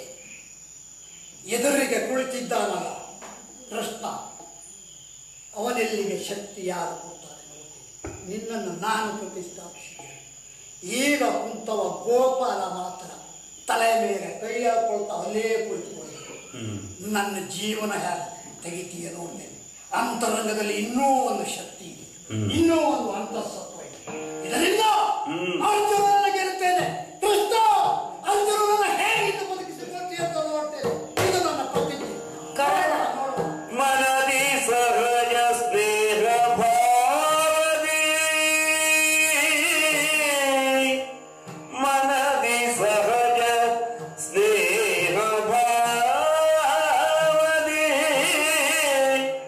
ಕನರುವನ ಕಂಡ ಸುರರಿಪು ಕರ್ಣನಿಗೆ ಮುಕ್ತಿಯ ಇಯಲೈದಿದ ವಿಪ್ರವೇಶದಲ್ಲಿ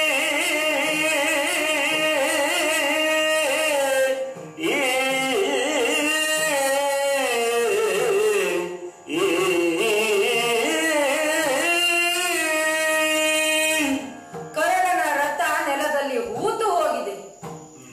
ಕೈ ಸೋತು ಕುಳಿತಿದ್ದಾನೆ. ಮುಕ್ತಿ ಪಥದತ್ತ ಸಾಗಬೇಕು ಎನ್ನುವುದು ಆತನ ಹಂಬಲ. ಆ ಮುಕ್ತಿ ಪಥದತ್ತ ಆತ ಹೋಗಬೇಕು ಅಂತಾದ್ರೆ ಒಂದು ವೇದಿಕೆ ಸಿದ್ಧವಾಗಬೇಕು.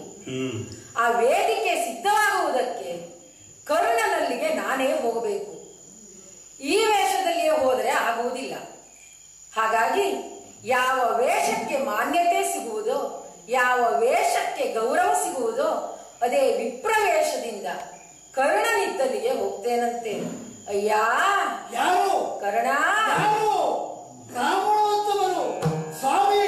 ರಣಕ್ಷೇತ್ರದಲ್ಲಿ ನೀವು ಯಾರು ಬಂದ್ರೆ ಸ್ವಾಮಿ? ಕೇಳುಗರಣನೆ ತ್ಯಾಗಿಯಂಬುದ ಕೇಳಿ ಬಂದಿಯೇ ಎನ್ನದೀಷ್ಟವ, ಕೇಳಿ ಬಂದಿಯೇ ಎನ್ನದೀಷ್ಟವ.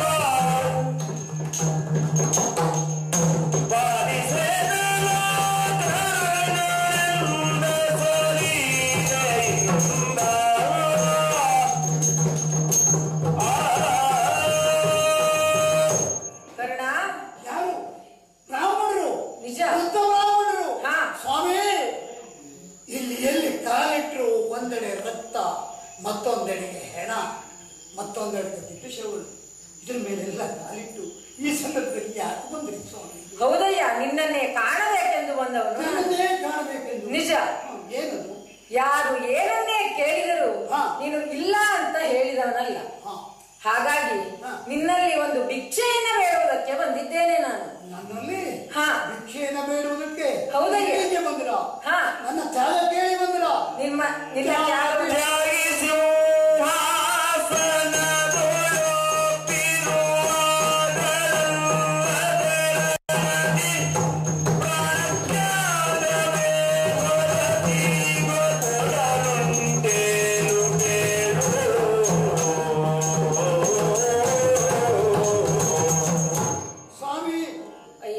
ಬ್ರಾಹ್ಮಣರು ನಮೋ ನಮೋ.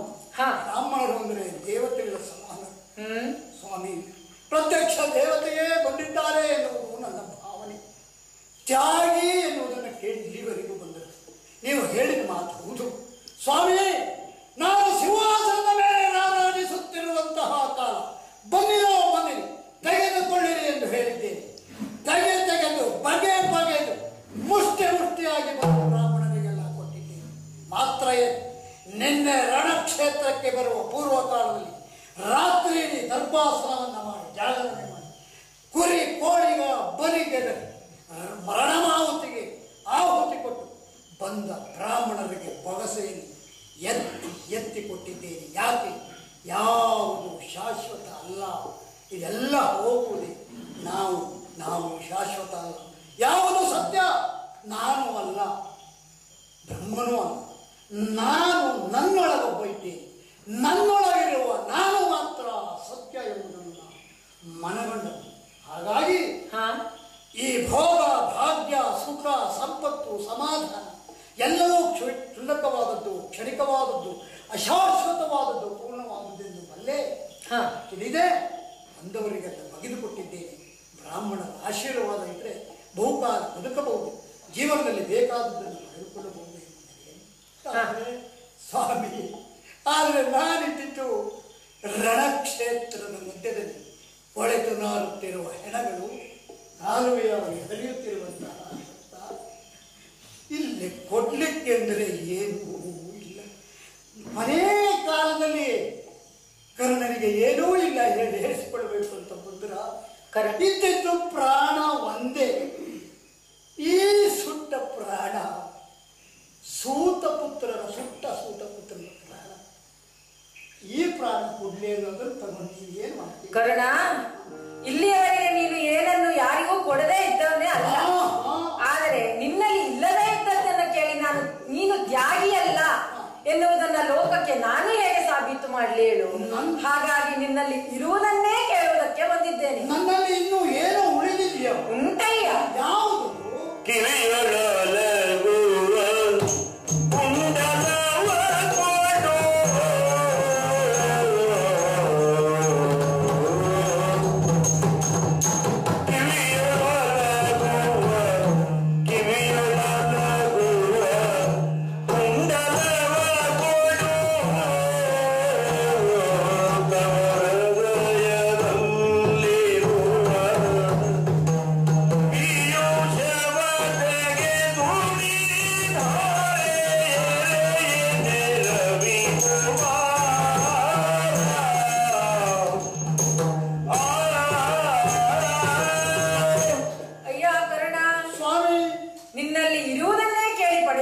ಬಂದವನೇ ನಾನು. ಅಯ್ಯ, ನಿನಗೆ ಹುಟ್ಟಿನಿಂದ ಬಂದಿರುವಂತ ನಿನ್ನ ಕರುಣ ಕುಂಡಲಗಳನ್ನ ಬೇಡ್ತಾ ಇದ್ದೇನೆ. ನನ್ನ ಕಿವಿಯಲ್ಲಿ ಅಲಗುವ ಕುಂಡಲ ಅದು ನನಗೆ ಬೇಕು. ನೀವು ಕಂಡ್ರ? ನೀವು ಕಂಡ್ರ? ಹೌದಯ್ಯ. ಕಿವಿಯೊಳಗುವ ಕುಂಡಲವ ನೀವು ಕಂಡ್ರಿ? ಇದು ನಿಮಗೆ ತೋಚಿತು. ಯಾರಿಗೆ ಗೊತ್ತು ಈ ವಿಷಯ? ನನ್ನ ಕಿವಿಯಲ್ಲಿ ಕುಂಡಲ ಇದೆ ಎನ್ನುವಂತಹ ವಿಷಯ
ಹಾಗಿದ್ರೆ ಅಂದು ಬಂದು ಕೇಳಿದಳಲ್ಲ, ಇವತ್ತು ಮತ್ತೆ ಬಂದಳು ತೊಟ್ಟವಾಣ ತೊಡಬೇಡ ಅಂತ ಕೇಳಿದವಳು. ಸಾಧ್ಯ ಇಲ್ಲ, ಅವಳಿಗೆ ಬೇಕಾದದ್ದನ್ನು ಅವಳು ಪಡೆದುಕೊಂಡು ಹೋಗ್ಬಿಟ್ಟಿದ್ದಾಳೆ. ಅವಳು ಈ ರೂಪ ಧರಿಸುತ್ತಾ ಬರಲಿಕ್ಕೆ ಸಾಧ್ಯವೇ ಇಲ್ಲ. ಮತ್ತೆ ಯಾರಿಗೆ ಗೊತ್ತು? ತಾತಾನಿದ ಬಲ್ಲ ನನ್ನಪ್ಪ ಸೂರ್ಯದೇವ, ಜಗತ್ತಿಗೆ ಬೆಳಕನ್ನು ನೀಡಬಲ್ಲಂತಹ ಸೂರ್ಯದೇವ, ನನಗೆ ಜನ್ಮ ಕೊಟ್ಟಂತಹ ತಂದೆ. ಇದು ಸುಪ್ತವಾಗಿಯೇ ಇರುವಂತ ಅವನಿಗೆ ಗೊತ್ತು. ಅವ ಬರ್ತಾನ, ಮಗನೇ ದೇವೇಂದ್ರ ಬ್ರಾಹ್ಮಣರ ರೂಪದಲ್ಲಿ ಬರ್ತಾನೆ. ಕವಚ ಕೇಳ್ತಾನೆ, ಕೊಡಬೇಡ, ಕೊಟ್ಟು ಸಾಯಬೇಡ, ಹಾಳಾಗಬೇಡ ಎಚ್ಚರಿಸಿದ ನನ್ನ ತಂದೆ ಪುನಃ ನನ್ನ ಪ್ರಾಣ ಹಿಂದಕ್ಕಿಲ್ಲಿ ಬರ್ತಾನಲ್ಲ. ಹಾಗಿದ್ರೆ ಯಾರಿಗೆ ಗೊತ್ತು? ಸ್ವಾಮಿ ಮೂರು ಲೋಕದ ತಂದೆ ಶ್ರೀಹರಿಗೆ ಮಾತ್ರ ಗೊತ್ತು. ಅವನೇ ಬಂದವ. ಅಂದು ರಥಕ್ಕೆ ಬಂದು ನೀನು ರಾಮನಿಗೆ ಬಾ ನನ್ನ ಪಕ್ಕದಲ್ಲಿ ಕುಳಿತುಕೋ ಅಂತ ಕರೆದಲ್ಲ, ಅವನೇ ಬಂದವ. ಶ್ರೀಹರಿ ನೀನ್ ಯಾರು ತಂದೆ? ಬಂದ ಇಲ್ಲಿ ಹರಿಯುತ್ತಿರುವುದಿಲ್ಲ ರಕ್ತ. ಇಲ್ಲಿ ಬರುವ ದೆವ್ವಗಳಿಗಾದ್ರೆ ರಕ್ತದಿಂದ ತರ್ಪಣ ಕೊಟ್ಟು ಸಮಾಧಾನ ಪಡಿಸಬಹುದು, ಕೊಟ್ಟು ಬಿಡಬಹುದು. ಆದ್ರೆ ದೇವತೆಗಳಿಗೆ ಇದನ್ನ ದಾರ ಕೊಡುವುದಕ್ಕೆ ನೀರು ಬೇಕಲ್ಲ. ಎಲ್ಲುಂಟ ಕರ್ಣ, ನೀನು ನೀರಿನಿಂದ ಧಾರೆ ಎರೆಯುವುದಕ್ಕೆ ನೀರಿಲ್ಲ ಎಂದು ಚಿಂತಿಸಬೇಕಾದ ಅಗತ್ಯವೇ ಇಲ್ಲ. ದಾನ ಎಂತ? ಅದು ನಿನ್ನಲ್ಲೇ ಇದೆಯಯ್ಯ. ನನ್ನಲ್ಲಿ? ಎಲ್ಲಿದೆ ಸ್ವಾಮಿ ಅದು? ನಿನ್ನಲ್ಲಿರುವಂತ ಅಮೃತ ಕಲಶ ಇದೆಯಲ್ಲ, ಅದರಿಂದ ಧಾರೆ ಎರೆದು ಕೊಡಬಹುದು. ನನ್ನ ಅಂತರಂಗದಲ್ಲಿರುವಂತಹ ಅಮೃತ ಕಲಶ ನೀನೇ ಗೊತ್ತು ತಂದೆ. ಧನ್ಯವಾದ. ಇದೋ ಮುಗಿದಿದ್ದೇನೆ, ನನ್ನ ಹೃದಯವನ್ನು ತಿಳಿದಿದ್ದೇನೆ, ಕರ್ಣ. ಇದು ಕುಂಡಲವನ್ನು ತೆಗೆದಿದ್ದೇನೆ. ನಿನ್ನ ಅಪೇಕ್ಷೆಯಂತೆ ನನ್ನ ಹೃದಯವನ್ನ ಬಗೆದಿದ್ದೇನೆ. ಅಮೃತ ಕಲಶವನ್ನ ತೆಗೆದಿದ್ದೇನೆ. ಧಾರೆ ಎರೆದು ಕೊಡುತ್ತಿರುವುದು ಒಬ್ಬ ಬ್ರಾಹ್ಮಣನಲ್ಲ, ಮೂರು ಲೋಕದ ತಂದೆ, ಮೂರು ಲೋಕದ ಸ್ವಾಮಿ ಮಹಾದೇವರಿಗೆ. ಯಾರಿಗೆ ಅರ್ಪಣ ಇದು?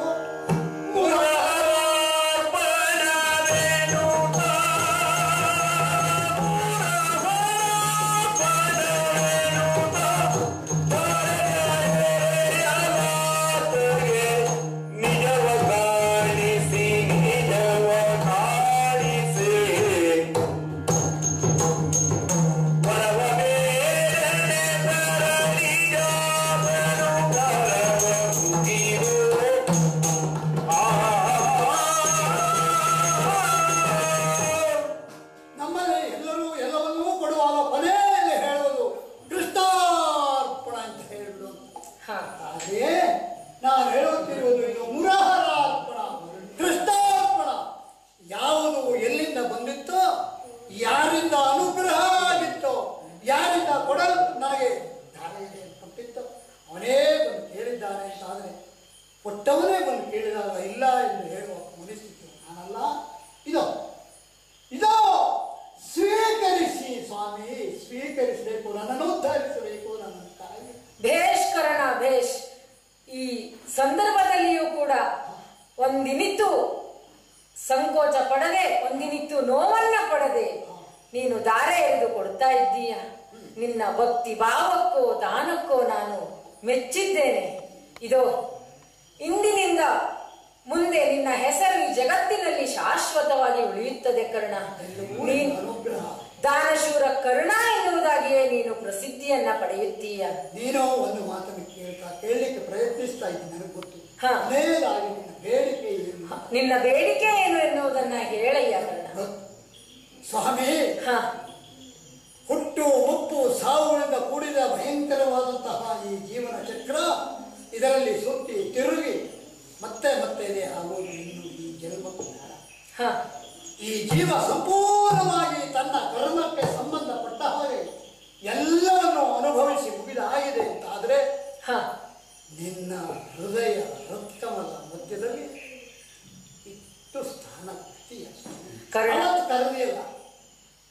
ಅಧಿಕಾರಕ್ಕೆ ಅಧಿಕಾರ ವಹಿಸಿದವಲ್ಲ, ಪ್ರಾಮಾಣಿಕವಾಗಿ ಅಂತರಂಗ ಪೂರ್ವಕವಾಗಿ ನಿನ್ನ ಸ್ಥಾನದಲ್ಲಿ ನಿನ್ನ ಹೃದಯದಲ್ಲಿ ಸ್ಥಾನ ಆಮೇಲೆ ನಾನು ಬೇಡಿಕೆ ಸ್ವಾಮಿ ಜಗತ್ತಿಗೆ ಬೆಳಕನ್ನು ನೀಡಬಲ್ಲ ಸೂರ್ಯದೇವ ನನ್ನ ತಂದೆಯಾಗಿದ್ದರು ಅಪ್ಪ ಎಂದು ಜನರೆದುರಲ್ಲಿ ಕರೆದುಕೊಳ್ಳಿಕ್ಕೆ ಅವಕಾಶ ನನ್ನ ಪಾಲಿಗಿಲ್ಲ. ಪಾಂಡವರ ತಾಯಿ ಕುಂತಿ ಭರತ ಖಂಡದ ಮಾತೆ ನನ್ನ ಹೆತ್ತ ತಾಯಿಯಾದರು ಅಮ್ಮ ಎಂದು ಕರೆಯುವುದಕ್ಕೆ ನನಗೆ ಅವಕಾಶ ಇಲ್ಲದೆ ಹೋಯಿತು. ಪಾಂಡವ ಧರ್ಮರಾಯನವ ಭೀಮನ ಅರ್ಜುನನ ನನ್ನ ತಮ್ಮಂದಿರು ಇದೆಲ್ಲ ಅಂತರಂಗದಲ್ಲಿ ನನಗೆ ಮರುಪಡಿಸಿದ ಸಂದರ್ಭ ಅನೇಕ ಉಂಟು. ಒಂದೇ ಕೆಲಸ ಮಾಡ್ತೀಯ ಹೇಳ. ನಾನು ಸತ್ತು ಚಟ್ಟ ಮುನ್ನೇರಿದ ಆ ಸಂದರ್ಭದಲ್ಲಿ ಧರ್ಮರಾಯನ ಕೈಯಿಂದ ಅಗ್ನಿ ಸ್ಪರ್ಶ ಮಾಡಿಸು. ಸಾಕು ತಂದೆ ಸಾಕು, ಇನ್ನು ಹುಟ್ಟಿಸುವುದಾದ್ರೆ ಇಂಥ ಪಾಪಿ ಜನರಲ್ಲಿ ಹುಟ್ಟಿಸಬೇಡ. ಶ್ರೀಮಂತರ ಮನೆ ನ್ಯಾಯ ಹುಟ್ಟಿರು ಇನ್ನೂ ಹೆಚ್ಚು ಗೌರವ ಬರ್ತದೆ. ಈ ಪಾಪಿ ಜನ್ಮ ಸಾಕು ಸ್ವಾಮಿ, ಇಷ್ಟು ಮಾಡಿ ಮತ್ತೇನು ಹೇಳುವುದಿಲ್ಲ. ಅನುಗ್ರಹಿಸಬೇಕು ತಂದೆ, ಅನುಗ್ರಹಿಸಬೇಕು. ಕರ್ಣ, ನೀನು ಬಯಸಿದಂತೆ ಎಲ್ಲವೂ ಮುಂದೆ ನಡೆಯುತ್ತದೆ. ಹಾಗೆಯೇ ನೀನು ಬಯಸ್ತಾ ಇದ್ದೀಯಲ್ಲ, ಮುಕ್ತಿ ಪಥಕ್ಕೆ ವೇದಿಕೆ ಈಗಾಗಲೇ ಸಿದ್ಧವಾಗಿದೆ. ಮುಂದೆ ನೀನು ಅರ್ಜುನನೊಡನೆ ಯುದ್ಧ ಮಾಡುವಾಗ ಅರ್ಜುನನು ಎಸೆಯುವಂತ ಪಾರ್ವತಿ ನೀಡಿದಂತ ಅಂಜನಾಸ್ತ್ರದಿಂದ ನಿನ್ನ ಮುಕ್ತಿ ಆಗ್ತದೆ. ಹಾಗಾಗಿ ನಿನಗೆ ಮುಕ್ತಿ ಪಥವನ್ನ ನಾನು ನೀಡುವಲ್ಲಿ ಮುಂದುವರಿಯುತ್ತಾ ಇದ್ದೇನೆ. ಸರ್ವರಿಗೂ ಧನ್ಯನಾದ ಸ್ವಾಮಿ. ಇಡೀ ಜೀವಮಾನದಲ್ಲಿ ಕಾಣದೇ ಹೋದಂತಹ ಸಂತೋಷದ ಸುಖದ ಒಂದು ನನಗೆ ಈ ಕ್ಷಣದಲ್ಲಿ ಸಿಕ್ಕಿತು. ಕೇಳದೆ ಹೋದಂತಹ ಒಂದು ಸಂತೋಷದ ಮಾತನ್ನ, ಹೃದಯ ಸ್ಪರ್ಶೀಯ ಮಾತನ್ನ ನಿನ್ನ ಬಾಯಿಂದ ಕೇಳಿ ಸಂತೋಷನಾದೆ. ನನ್ನ ಜನರನ್ನು ಸಿದ್ಧಪಡಿಸು, ರಣಾಂಗಣಕ್ಕೆ ಕಳಿಸು ಬಂದೆವು.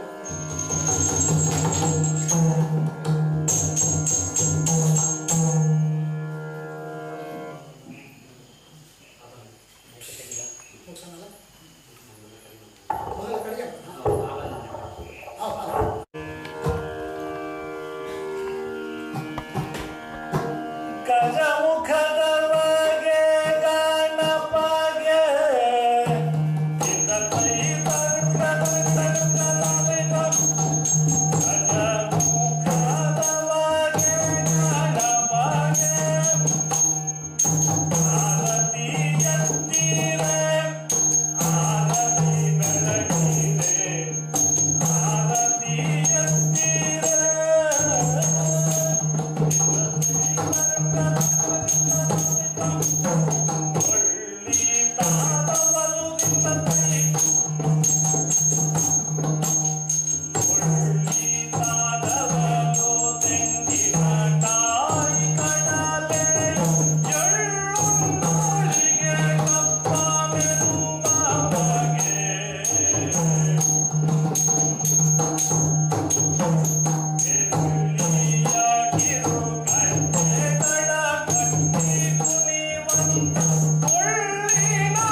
ಧ್ವನಿ ಮುದ್ರಣ, ಆಡಿಯೋ ಮತ್ತು ವಿಡಿಯೋ ಶ್ರೀಕಾಂತ್ ಹೆಗಡೆ, ಪೇಟೆಸರ.